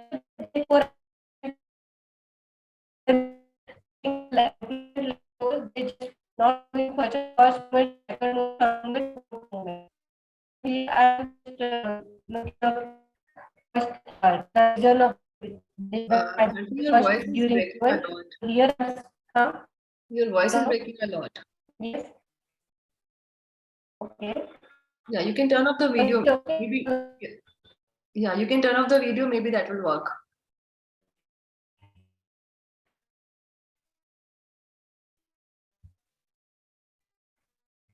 Bharti, are you there?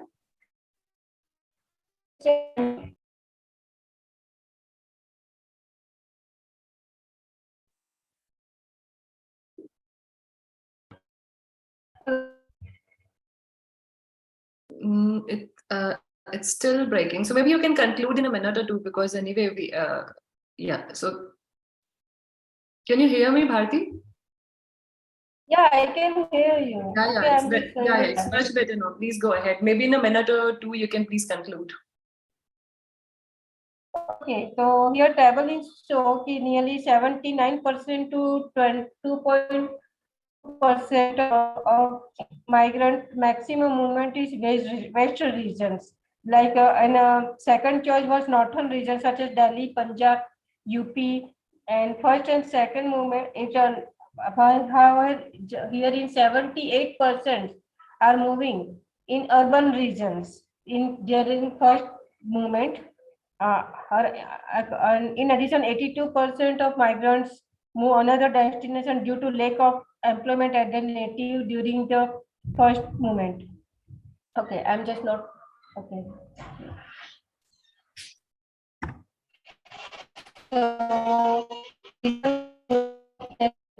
So from place of first destination, so 11% of workers, migrants move their first movement, while rest of move in second. Okay. So during the second journey of migrants, only 3% migrants travel to another location searching for better income and decent work opportunity. Some workers said previously I used work as a laborer in the construction industry. The job involved great physical exertion and higher risk of death. I had to walk in the sun most of the day. Walking in the cement and hanging to the plaster of Hyton building walls is a risky task. One of my colleagues told me about a textile job in Surat. This work is far superior to my previous one. At least I will be able to work inside a building and be more comfortable. While only 1%, when I asked the reason of their migratory movements, so only 1% migrants are relocated because of the caste discrimination. However, some migrants are relocated forever due to the impediment posed by their high caste status. Well, one workers from Brahmin community narrated that I am high caste, but there is a less income employment in my native village. We have a hard time finding a suitable job based on our caste status. In my hometown, my high caste status forbid me from working as a laborer in front of a low caste community. Nobody knows me in Surat, and I can do same kind of work to support my family. So push and push for factors for migration decisions. So there are the push mainly factor, demographic and cultural factors. Therefore, there are the push factors for the high. The poor farming conditions, poverty, unemployment, and social political stress are main reasons. When agree with the 71.4% people lack of agriculture, forcing them for the migration. Okay. And now in pull factor, okay, I just saw the mean value. The high, I'm just showing the mean of the motivational factor when you just did push and pull factors. Here nearly 3.68 are main factor to pull migrant to destination level, by poverty, unemployment are the main factor for the pushing, while mean value are 3.6 and 3.11. Yeah, however, industrial growth for employment and community support is also main reason to attract the migrants for the destination, where mean value is 2.99 to 2.68. So we are poverty, low economic status, unemployment, and inadequate agriculture and push them migrant workers for better family economic. Besides, migration attract the rural to urban migration, with a development gap between the rural and urban geographical region, which can large migration from agricultural economic status and lot of employment opportunities are force them to pushing to the another destination, while migratory movement textile sector in Surat were significantly motivated because of large number of industrial development, provides quickly employment opportunity for unskilled, semi-skilled, and skilled people. Families and relatives are the prominent supporter for the migration to Surat, and they asked them to get the job and if they get better source elsewhere, they again start to move elsewhere to other regions and state for the better opportunity. Even they can leave the Gujarat, Surat state and moving. So I guess some command reason. This is the last slide. Unemployment is a main additional factor for the internal labor work migration, and they must migrate to another place to earn more income for a better life for themselves and their dependents. Migration may be reduced if employment opportunities are available in their native region to complete their skills and abilities. Second, the bulk of migrant population had lower than average academic accomplishment attendance because of their insufficient education and belonging to poor socio-economic regions, which limiting their ability to obtain acceptable career prospects. So many job openings have educational criteria they cannot satisfy. So they deny them prospective employment. As a result, infrastructure and academic quality must be prioritized. Okay, thank you. Thank you. Thank you so much. Yeah. Thank you so much. Thank you for shedding light on the textile migrant workers from the Surat and different various push and pull factors. I myself have a couple of questions for your presentation, but for sure we'll take it at the end. So let me go ahead with the next presentation. Elisa Selma Martins is the next presenter. The topic of the presentation is internal migration discourse in Goa and analysis of print media. So Elisa, I don't know whether I'm pronouncing your name correctly. Are you there? Yes, it's pronounced as Elisa. Elisa, yeah, okay. I'm so sorry for that. No, it's okay. Yeah, please go ahead with your presentation. Yes, I'll just share the screen.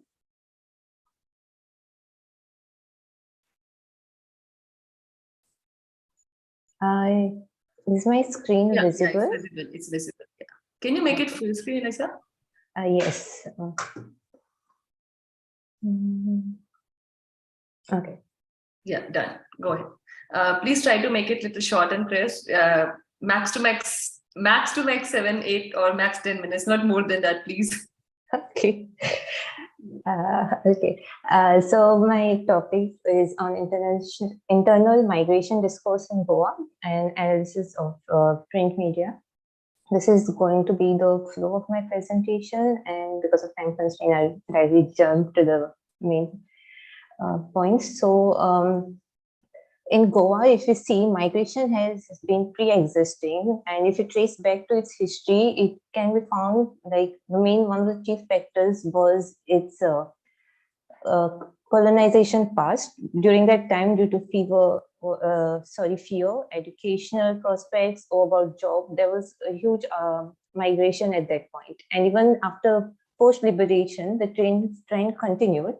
And this can be seen as the reason of why there was such a huge outflux of the natives, which caused a demand for labor force. So according to the Times of India article published in 2019, actually, it was said that Uttar Pradesh gives Goa the most migrants after Maharashtra and Karnataka. And as we know, when there's migration in the state, it gives rise to other issues such as lack of sanitation, rise in garbage, or rise in crime rates, like these various issues which come up. So in Goa also, such issue rose up, and the dimension, like this brought out two dimensions, like how it was perceived by the media and the community. So the fundamental reason for this proposal is basically to study the approach of print media in highlighting the migration in Goa, and to like the questions about how what's the extent and the dimension and direction of this coverage by the media. So the theory is used for this study. Like I've taken two theories. One is agenda setting, where it is basically about how media plays an important role in determining which events the people tend to emphasize on. And on the other hand, media framing is a theory in which how certain meaning is given to the like news, like how a theme is provided and a meaning is provided to it. So going next to the definitions, I'm taking the definition of a, sorry, I think there's a typo here. I didn't realize when it happened.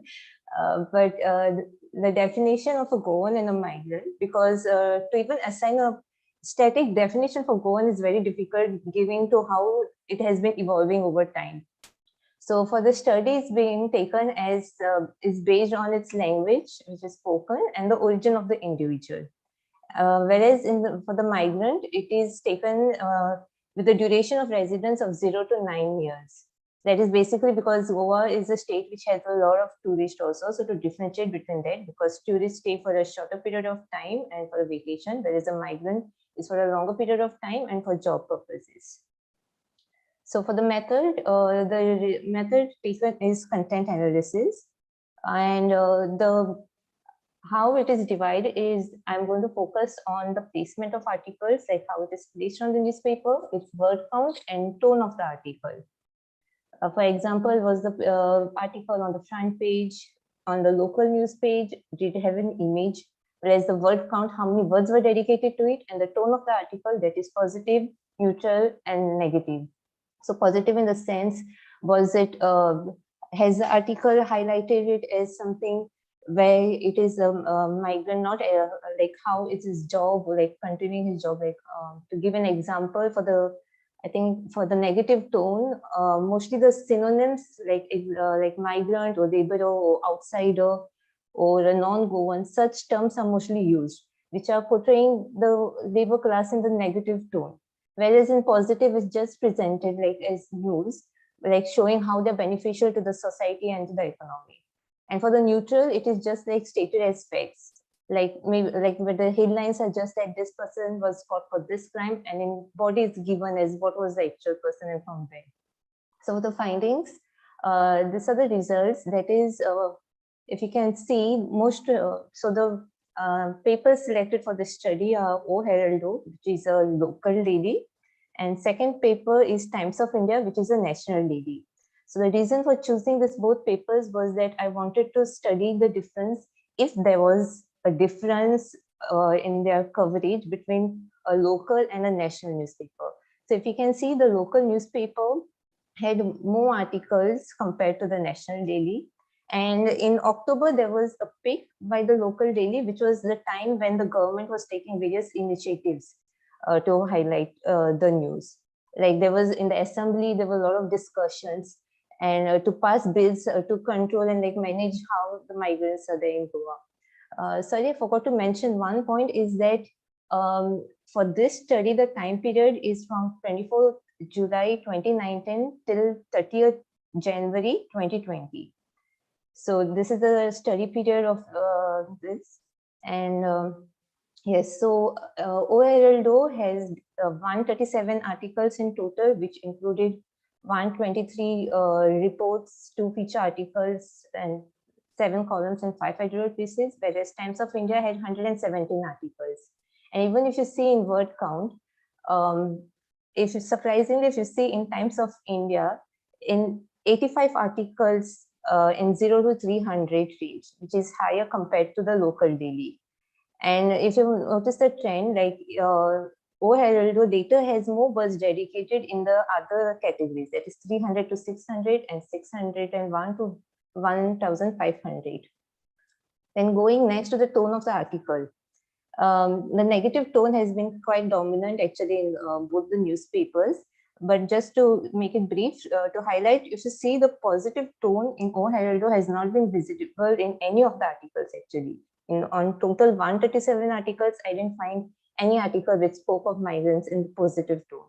Whereas in Times of India, local daily, if you observe, there had been 4 articles in total, which highlighted the migrants in a positive tone. That was how they are necessary to the economy and how the Goan economy itself is dependent on this labor force. So going next, the placement also. So you have 1 minute to go. Okay. You have 1 more minute to go. Okay. Yes, okay. So the placement of the image is the same.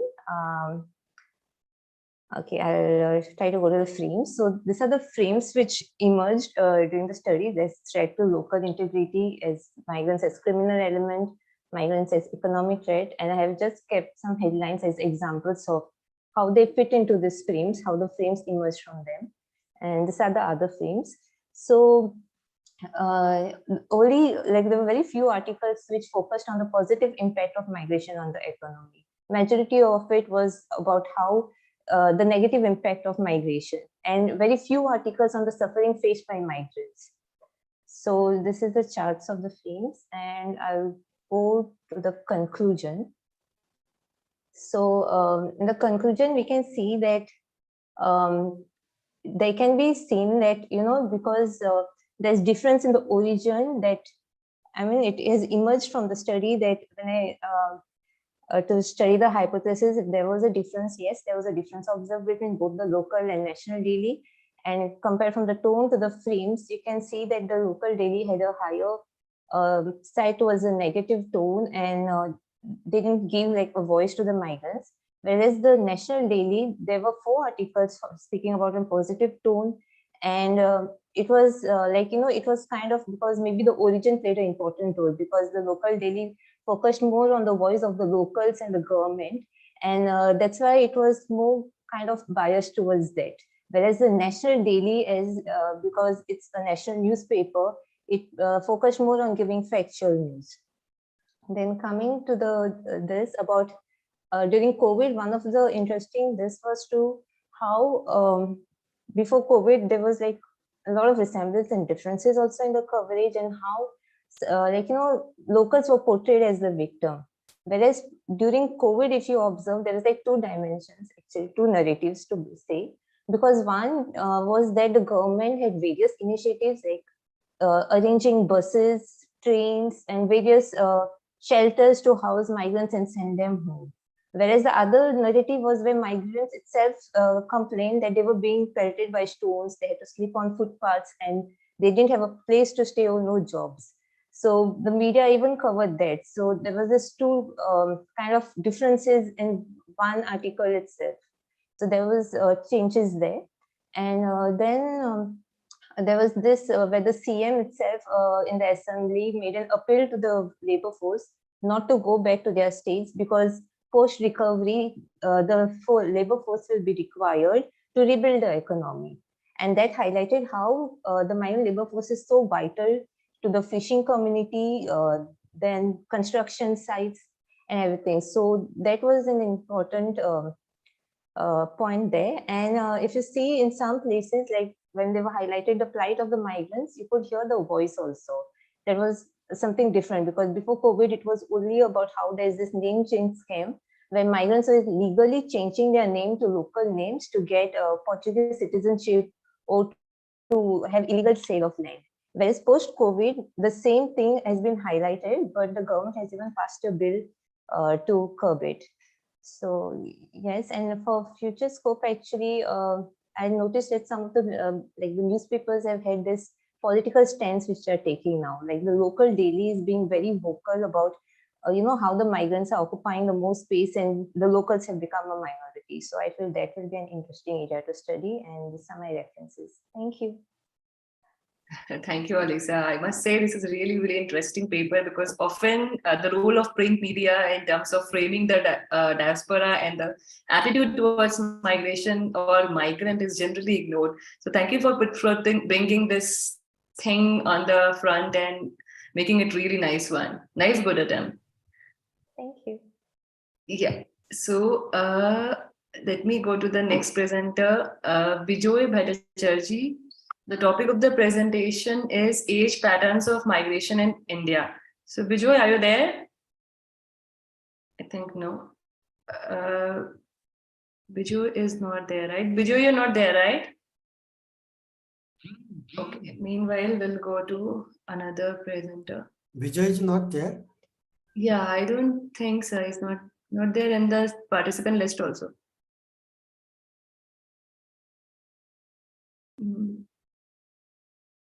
Not there, sir. So I'll move on to the next presenter. Okay, so next presenter is Shyam Narayan Bharti. The topic of the presentation is analysis of socio-economic status of construction worker, evidence from Faizabad, Ayodhya, UP. So we have another presentation on the construction workers. I hope, Shyam, you're there. Shyam is also not there, it seems. Shyam, are you there?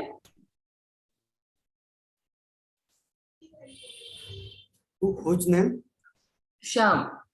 Shyam is not there. Shyam Narayan Bharti. No. Not there. Na? Bijoy is also not there. Shyam Narayan Bharti is also not there. Oh, next one. Okay, we could have given more time to the previous presenters there.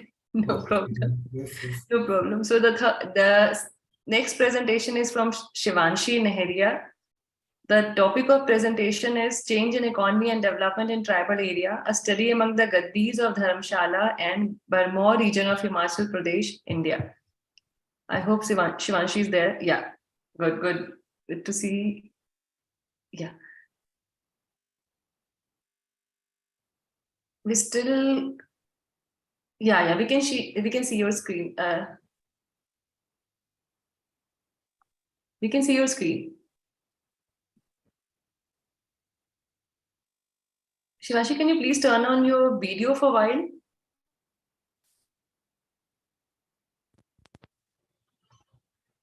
Am I audible, ma'am? Yeah, now you're audible. You're audible now, very much audible. Can we please request you to turn on your video for a while? Yes, ma'am, 1 minute. I'm not able to redirect. I'm trying.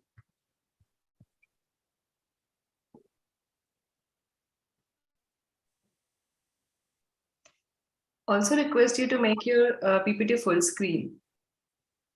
Okay, ma'am.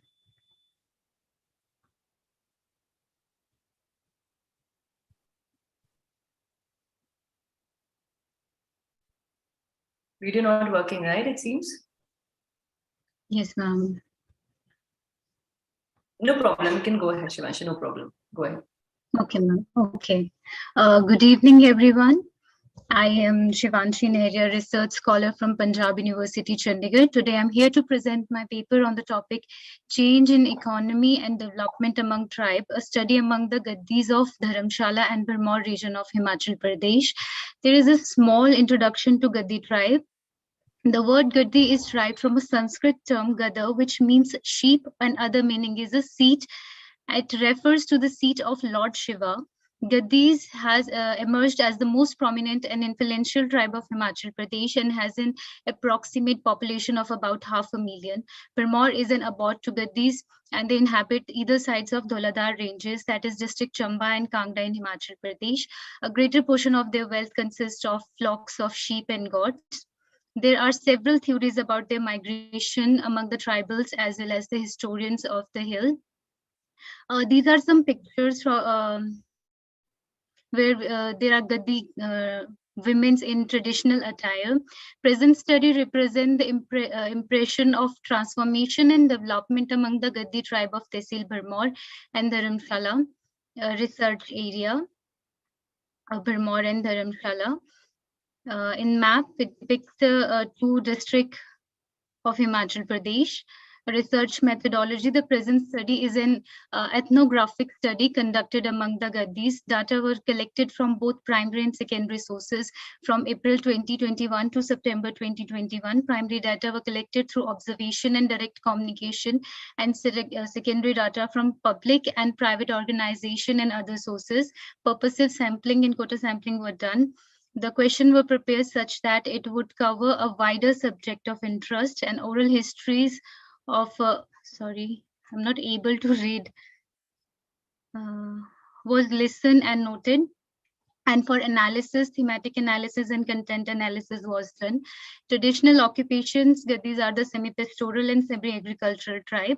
Gaddis migrated seasonally from high reaches to the low reaches with the herds in Kangda. They have winter settlements and own lands where they cultivate winter crops.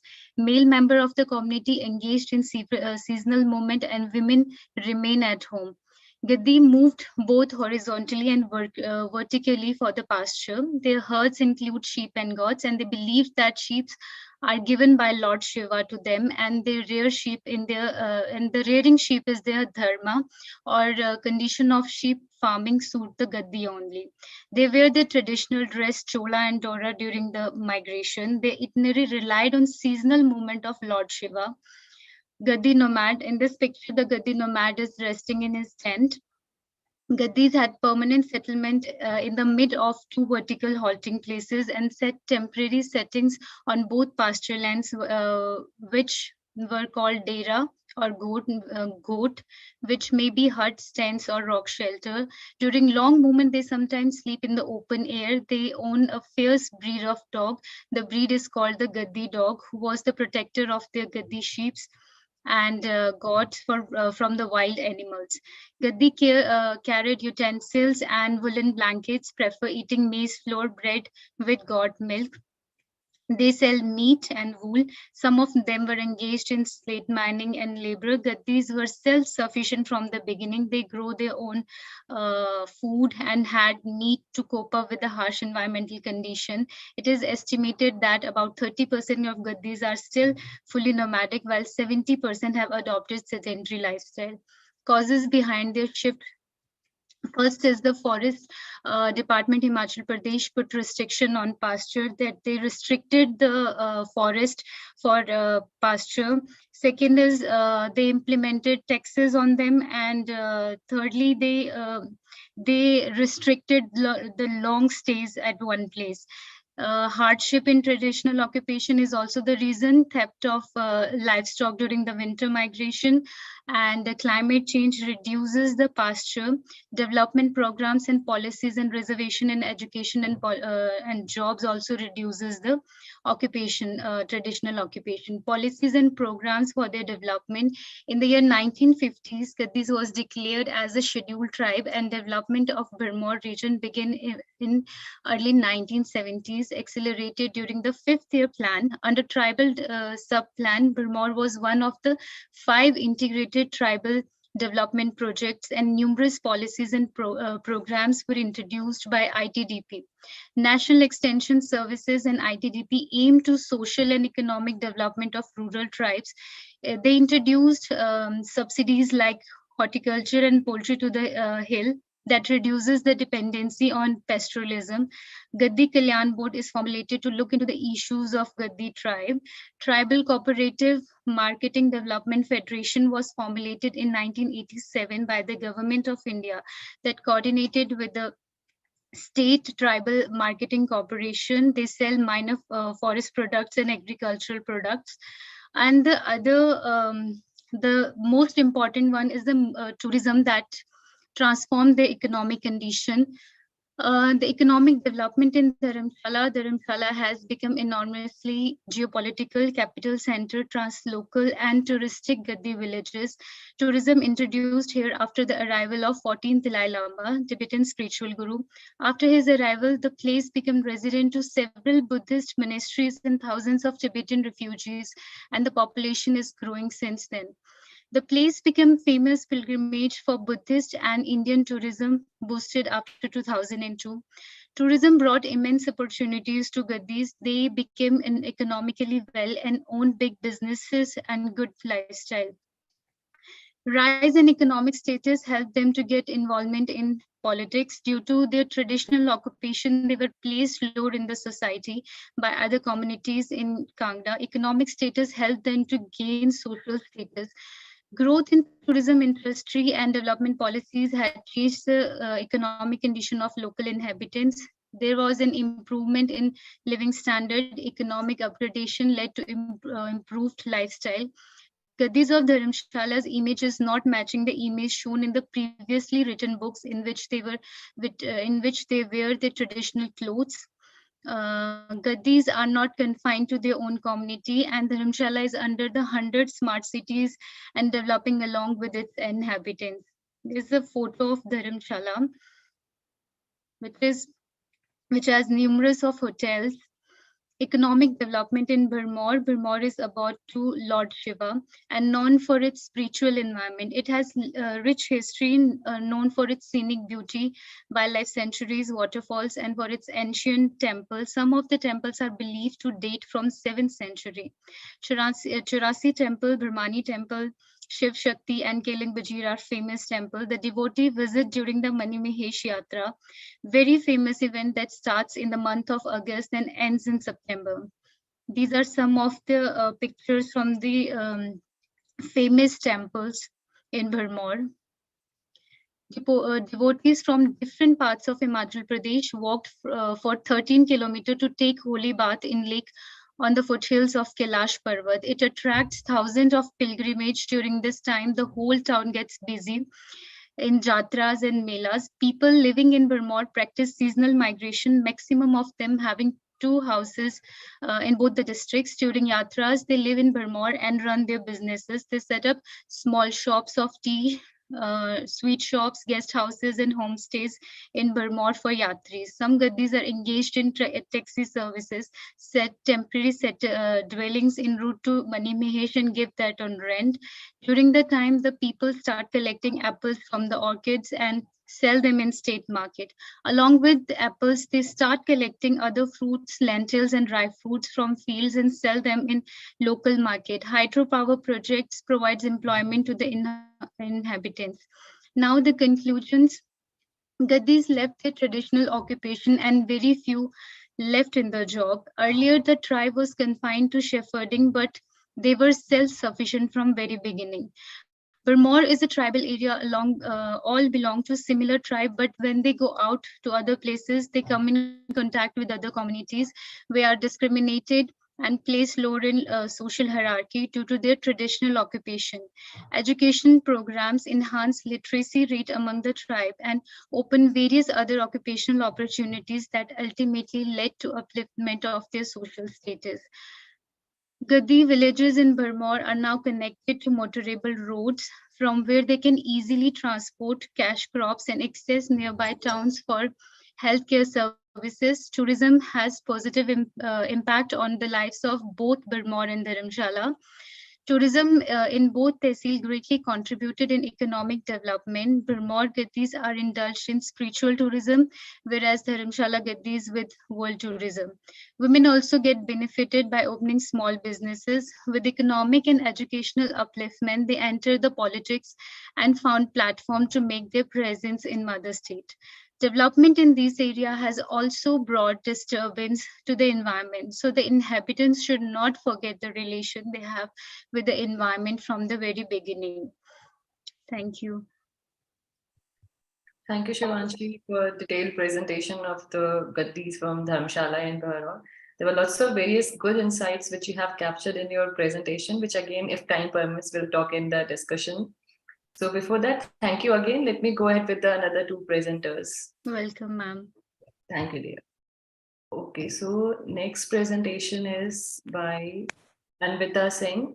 The topic of the presentation is Out-Migration, Sociological Analysis of Host Villages of Uttarakhand, India. Yeah, Anvita. Yes, ma'am. Thank you. Hi, everyone. My name is Anvita Singh. Can you see my slides right now on the screen? Yeah, Anvita, we can see. Can you please make it a full screen? Yes, ma'am. I'm just starting it. I will just confirm. Okay. So my name is Anvita Singh. I'm a PhD scholar at Center for the Study of Social Systems, Jawaharlal Nehru University. The title of the paper that I will be presenting today is Out-Migration, Sociological Analysis of Ghost Villages of Uttarakhand. This is a part of my MPhil dissertation, which was submitted to Jawaharlal Nehru University. Okay, so we have been talking about migration since the beginning of all the sessions today, so I don't think I should go much into the details. I'll just quickly cover this up because the introduction requires so. So migration in terms of the census of India evaluates migration in terms of change in the place of residence in the past 6 months. And it is seen in terms, and if it is different from your place of birth in the time period that is given, then you're considered a migrant. So this also implies that the people who undertake migration for less than 6 months are not calculated in the understanding of migrants in the census data. So migration can be internal or international. In terms of internal, it can be interstate or intrastate, which has already been dealt by so many people. And interstate migration can be within interstate migration is usually higher from Bihar and Uttar Pradesh, and the receiving states are Maharashtra, Delhi, and the metropolitan cities. Okay, so the methodology for this paper is that it is based on secondary literature for making sense of the situation of migration. For these purposes, newspaper articles, journals, books, magazines, Census of India 2011, and reports brought out by the Rural Development and Migration Commission, Government of Uttarakhand, was used, and these reports that were used were till March 2021. The interim report, which was brought out by Rural Development and Migration Commission in 2018, along with the reports that were focused on strengthening the rural economy of Uttarakhand, of particular districts of Uttarakhand, were chosen for the study. These were Almora, Bageshwar, Chamoli, Champawat, Rudraprayag, Tiri Garhwal, and Pauri Garhwal. Okay. So Uttarakhand, I'll give you an overview of Uttarakhand. So Uttarakhand is the 27th state of independent India. It was created under States Reorganization Act 2000. It was carved out of Uttar Pradesh, and the geographical area of the state, as you can see on your screen, is 53,483 square kilometers. The state at present comprises of 13 districts. These are Almora, Bageshwar, Chamoli, Champawat, Haridwar, Dehradun, Nainital, Pauri Garhwal, Pithoragarh, Rudraprayag, Tiri Garhwal, Udham Singh Nagar. 3 of these are plain regions. So these are the plain districts are Dehradun, Haridwar, and Udham Singh Nagar. The state shares international borders with Nepal, China, Tibet, and national borders with Uttar Pradesh and Himachal Pradesh.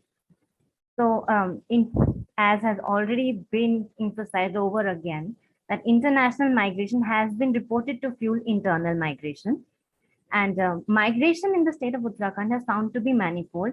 And it was due to this analysis and this observation by people that the population had been reducing, that the state government set up a Rural Development and Migration Commission to look to evaluate the situation of migration post the census of 2011.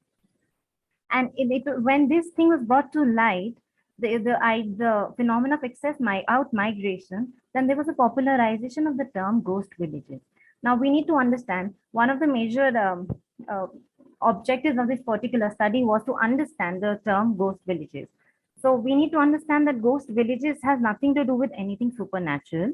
It is a construction which was made by media, by the print media, and of course the popular social media, that led to widespread understanding of these villages where people were not found to be residing as ghost villages. The census uses the terms inhabited and uninhabited. So ghost villages perhaps will fall under the category of uninhabited or depopulated villages.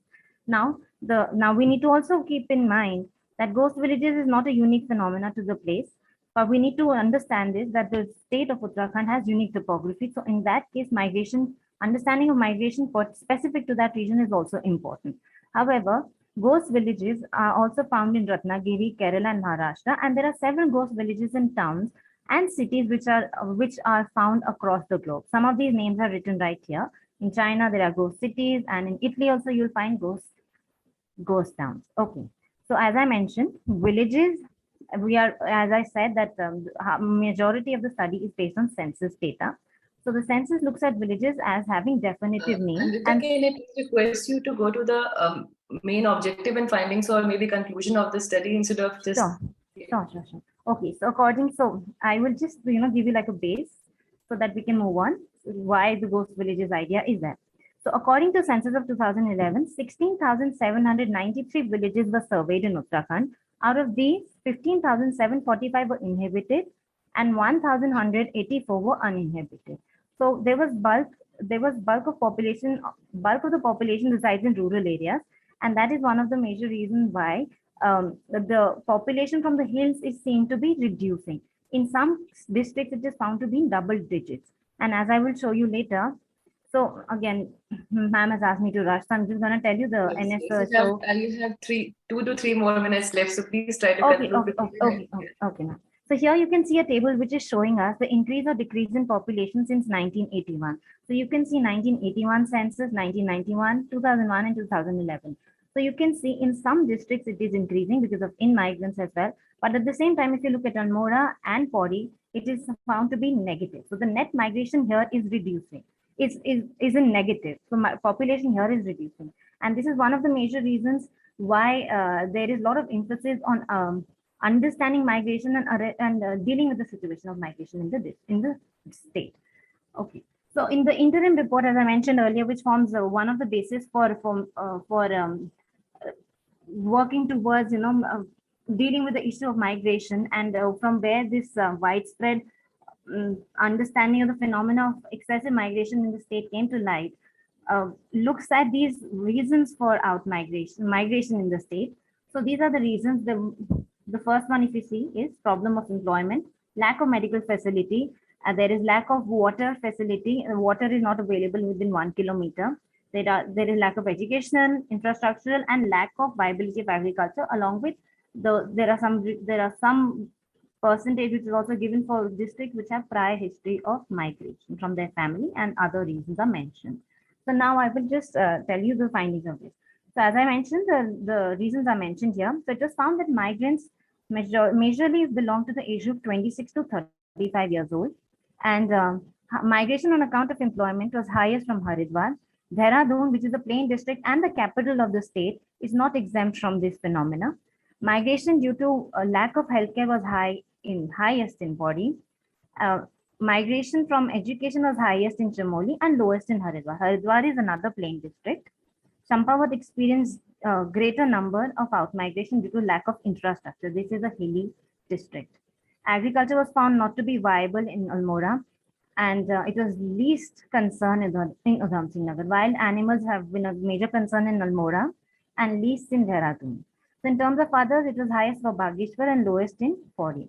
So nearly 19.46% migrate to nearby places, 15.18% migrants, they move to the headquarter of the district, 35.69% migrate to other districts of the same state, and 28.72% migrated out of the state. Only 0.96% migrated out of the country. And there are so in the same study, we also find mention of villages that have witnessed reduction in population by 50%. So you can see how many villages witness depopulation, and out-migration usually in the state has been for longer duration and to bigger cities. Migration undertaken for 2 to 6 months forms nearly 1/10 of the total migrants, was something that was mentioned in the NSSO 64th round. And so the secondary literature points out that the youth and the water which is available in the hills of Uttarakhand has not been useful to the region. And out-migration then serves as a coping mechanism for shortcomings of the hilly areas, as argued by Awasthi. So, so sociology has, like many other disciplines, sociology has also engaged with the idea of migration. I request you, Anvita, to conclude now, please. Okay, ma'am. So excessive out-migration. Maybe you can talk about it in a minute or two instead of just going through the slides. Okay. So excessive out-migration can be seen as a social fact and a pathological social fact because the rate of suicide is exceeding. There is this excessive out-migration which is taking place, and there is need to understand the impact it has on society and the larger social fabric and the culture of the region. The migrants are usually of the age 26 to 35 years old, and migration from the region is not a new phenomena. It has been taking place for a long while from the hills. And as Tumbe argues that once migration was introduced in the Himalayan region, there was madness to move. So that has been taking place. But suddenly there is excess out-migration which has been recorded by the state government's reports. And there is need to look into it. And again, ghost villages is not a term which has been used in any of the reports of the government. It is just a construction of social media and print media. The term that is used by census is inhabited and uninhabited. Okay, so previously presenter Alisa had dealt with how social media, print media had dealt with the idea of migration. In terms of Uttarakhand, the depiction by the media has been in a very negative light. And this is in stark contrast to what the views of the people are, as has been recorded by some of the scholars. So this is also something that requires us to pay greater attention to and to conduct empirical study. And there is need to look at internal migration to understand the effect it has on social and cultural fabric of the community. Thank you. Thank you, Anvita. I'll just give you one quick suggestion. So next time, try to make your PPTs little short and crisper and talk more about it instead of just going on line by line. Okay. Okay. Sure. Yeah. Thank you, dear. So let me go to the next presentation. Okay. So the last presentation for this session is by Priyanka Lalit Mishra. The topic of the presentation is impact of COVID-19 on women domestic workers in slums of Mumbai suburban. You are just a sec. Yeah. So Priyanka, are you there?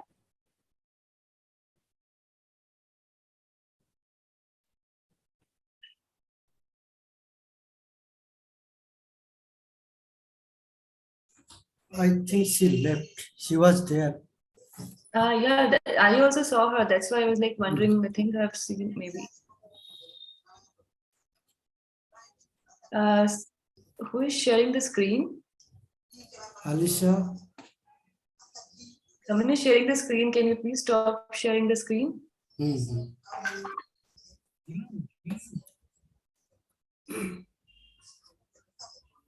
You can just stop the sharing screen so that the other person can come.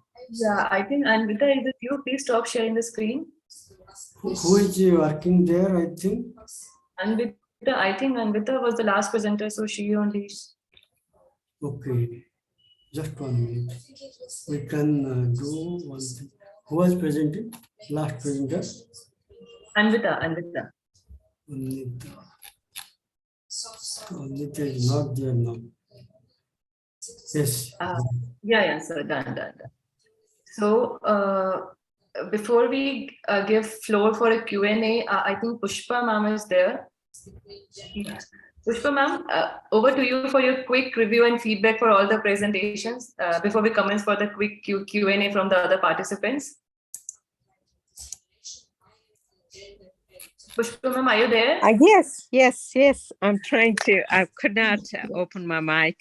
So thank you so much. This was a great panel and I learned quite a bit, but I have a great interest in understanding the tribal impact of migration on tribal communities, especially from the perspective of gender imbalances, because the studies don't really capture the, I think, the women's roles as I would like to see. So I was going to ask if there was some study about the Gadi tribal population's response from gender dynamics to migration and how they see it. Has there been any information gathered, data collected? Shivanshi, ma'am. can you Yes, ma'am. request all the presenters to turn on the videos Yes. for this? All the presenters, can you please turn on your videos? Okay. Thank you. I just posed that question as I'm interested in it. Yes, ma'am. Women's play a great role among Gadis. Like in migration, men used to go out with animals, and back at home, women take care of agriculture, children, and old age, and they take major decision in the family. And in this time, as I said, the tourism is very important for the economic development. In that sense also, tourism is also uplifting the women's status, as women are opening small businesses. In some villages, women go out and work at massage centers, at shops, and these are very open up for these things. Like they don't restrict their women's for working out. Thank you. I was wondering at the tourism, as it is seen as a positive impact, does it have a negative impact as well? Or is that something that is not really clear? Ma'am, it has both positive and negative effect. Like economically, it is helping them, but in some sense, like when there are lots of tourists in that area that are also bringing along the plastic use and pollution. Different kind of pollution is also there. Really, I think in Dharamshala area, because it is very overpopulated these days, and it's very famous tourist spot. And vehicular pollution we can see there. And due to hydropower projects in Burma region, which is also a tribal region, in my field area, I saw one village who is completely migrated because of those hydropower projects. There are some regular earthquakes, and landslides are very frequent in those areas because of the high pressure in fragile environment. Oh, thank you. Thank you. That is great to understand the dimensions of tourism. Thank you. Thank you, ma'am.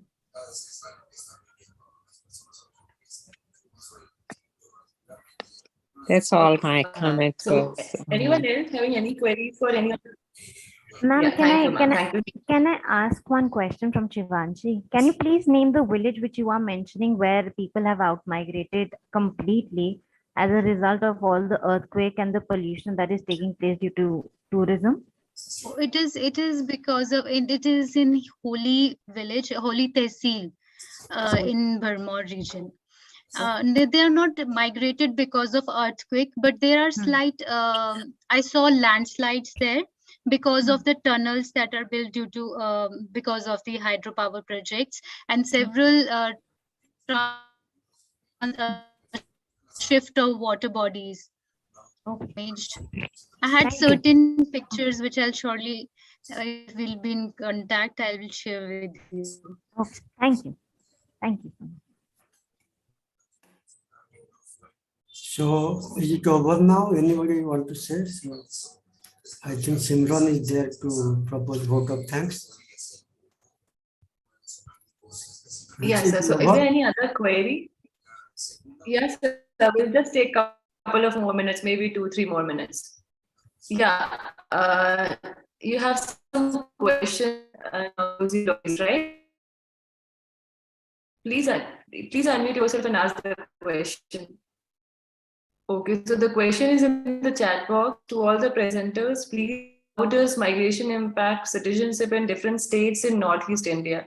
So is this directed to any specific presenter, to all the presenters? Would any presenter like to take this question? I'll repeat the question. How does migration impact? Yeah, please go ahead. Can I go ahead to speak? Yeah, sure. Please go ahead. Yeah.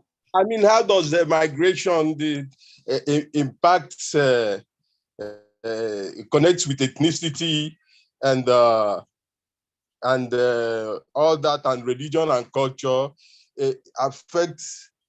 impact different states in India, including all the states in the northeastern India, that is border with Bangladesh and the all other, the Myanmar and all that. Thank you. How they connect to citizenship, to issues of citizenship.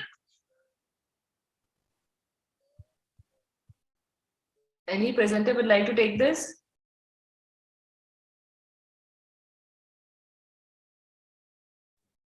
No?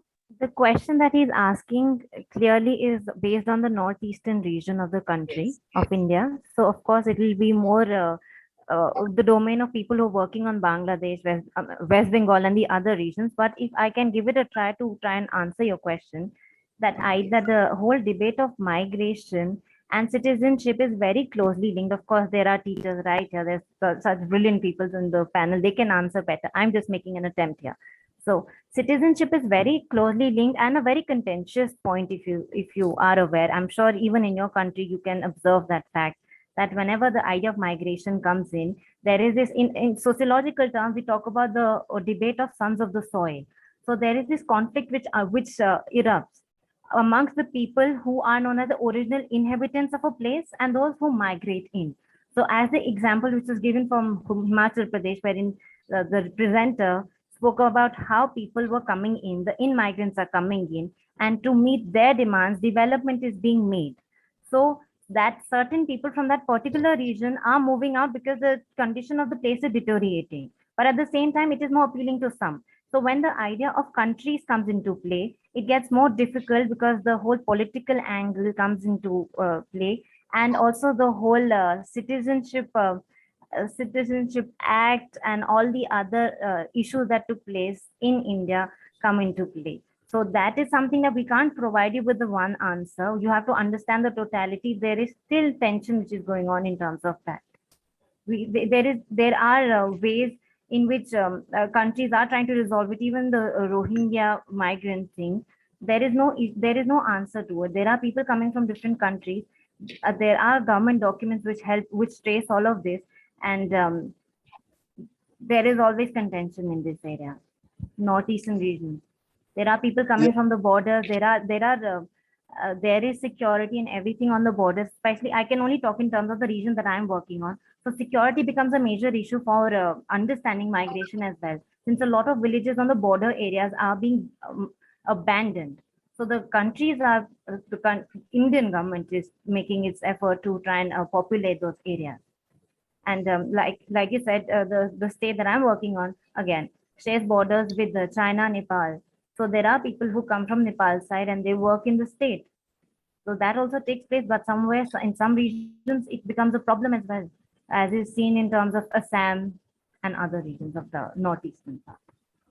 Yeah, I asked the question because in the global south, we keep talking about the global north and blame them when they racialize and discriminate people from other ethnicities, But when it comes to addressing our own issues from the global south, including my own country, Nigeria, we shy away.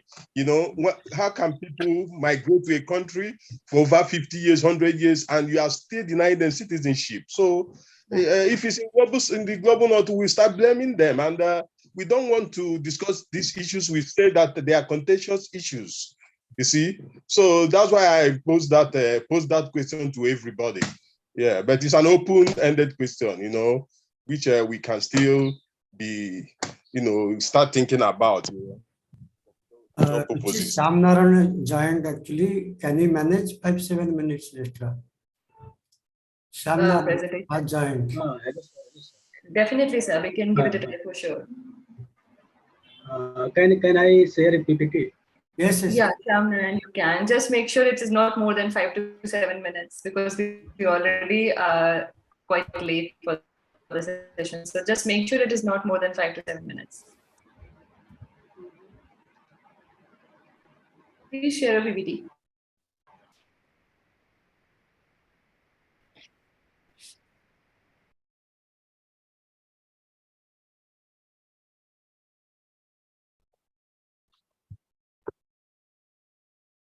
Shyam, can you first open the PPT, then you share? That way it will open. First to stop sharing, open the PPT, then you can share.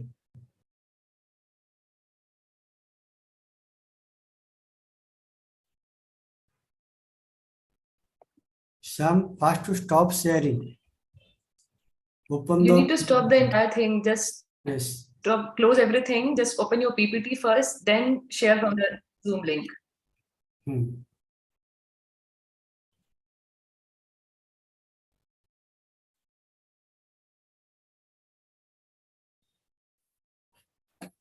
Shyam, can you please close your PPT, close your share screen and then again reshare after opening the PPT? Shall I do one thing? I'll remove as co-host. Maybe that will work, sir.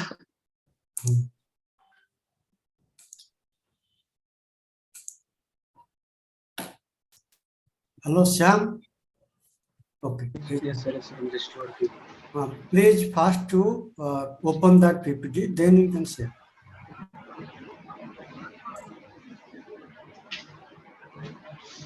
Where I can say? Can you see? Otherwise, you can just speak so that. Yeah. So you can just talk about the major methodology, objective methodology and finding. That's it. That will work. Okay. Just ma'am, can I explain? Yeah, definitely, but not more than 5 minutes. Okay. Okay, ma'am. Myself is Shyam Bharti. I am from India. My research topic is like an analysis of socio-economic status of construction worker evidence from Faizabad, Ayodhya, Uttar Pradesh. And in the context of the introduction, the construction industry is predicted to grow an average rate of 6.4% between 2018 and 2023 in India, according to the global data. Now, there are needed appropriate funds for the growth of the infrastructure and the future development in the construction sector in India. The houses are required to around 19 million for the construction growth, according to the NIHAS 2013. The construction sector is reeling under a shortage of skilled workforce, deficiency of the production of sand and raw materials. The political disturbances are also acting as growth deterrent, according to the JAIL 2016.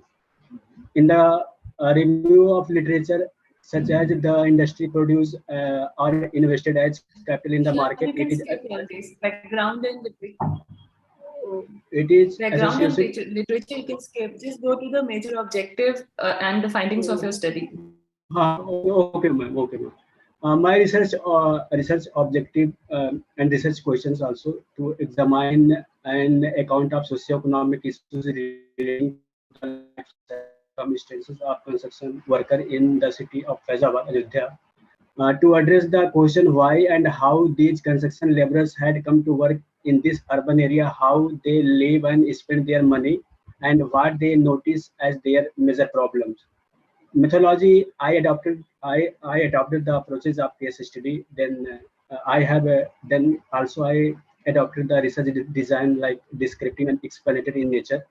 I have collected the data from interview schedule and questionnaire.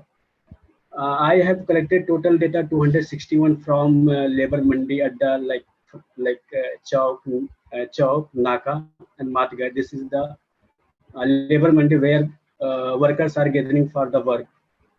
Sampling, convenience sampling, I have adopted, and unit of analysis or workers.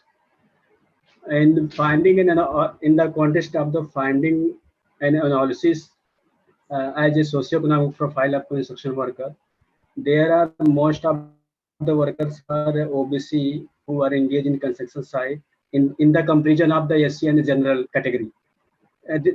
The reason like the different level of the education qualification determine the human quality of the work. The factor of low education attainment and illiteracy are affected due to the family generation, inappropriate income and lack of motivation among the workers. The education condition of the workers are deplorable. Deplorable means poor education of workforce impact their family. Level of the skill and communities. If talk about the level of the skills in the context of the skill, semi-skill, unskilled, and highly skilled, then most of the workers are unskilled who are engaged in construction site in the context of the OBC. The main issue are in the context of the who are AC and belong engaged in the construction site. So the main issues are unavailability of free skills training, lack of the documentation, and lack of the awareness also. Still, the SC community workers are paying attention to the betterment of efficiency in comparison of the OBC. Linking between occupation among communities.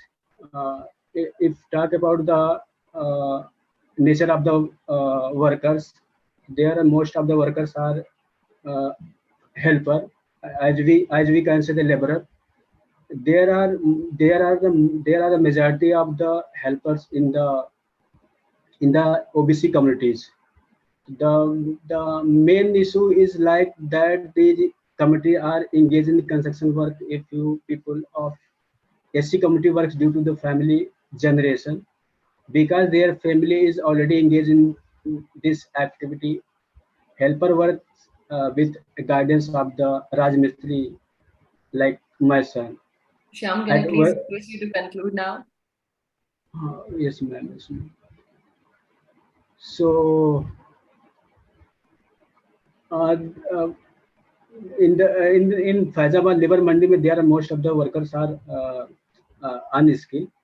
So they receive the wages according to their skill, either skilled or not unskilled, highly skilled. So they receive the wage according to their skill. They receive the wages. So in the health condition, in the term of the health condition, so then most of the workers face the physical health issue who are engaged in construction site Faizabad. So in conclusion point, the construction workers going to work in dire condition. In this situation, the government is failure to implementation of the social welfare scheme. There are shortage of project activity for the laborers. Further the health, safety, welfare, working hours and working conditions are very difficult to enforce and implement. Therefore, it highlights that there is a need for quick and promote action to improve the condition of the laborers and ensure hazardless employment opportunity in construction site. Thank you. Thank you, Shyam. Thank you for the presentation, and I'm so sorry that your presentation PPT slide couldn't work. So, since just give it 1 minute, probably I'll quickly summarize all the presentation. So, we have total 6 presentation today, where Rekha talked about the migration, basically in the construction sector. She tried to figure out the differences in wages in pre and post era, COVID era, major factors which actually determine in different regions about the construction sector. Bharti talked about the push and pull factor in terms of out migration.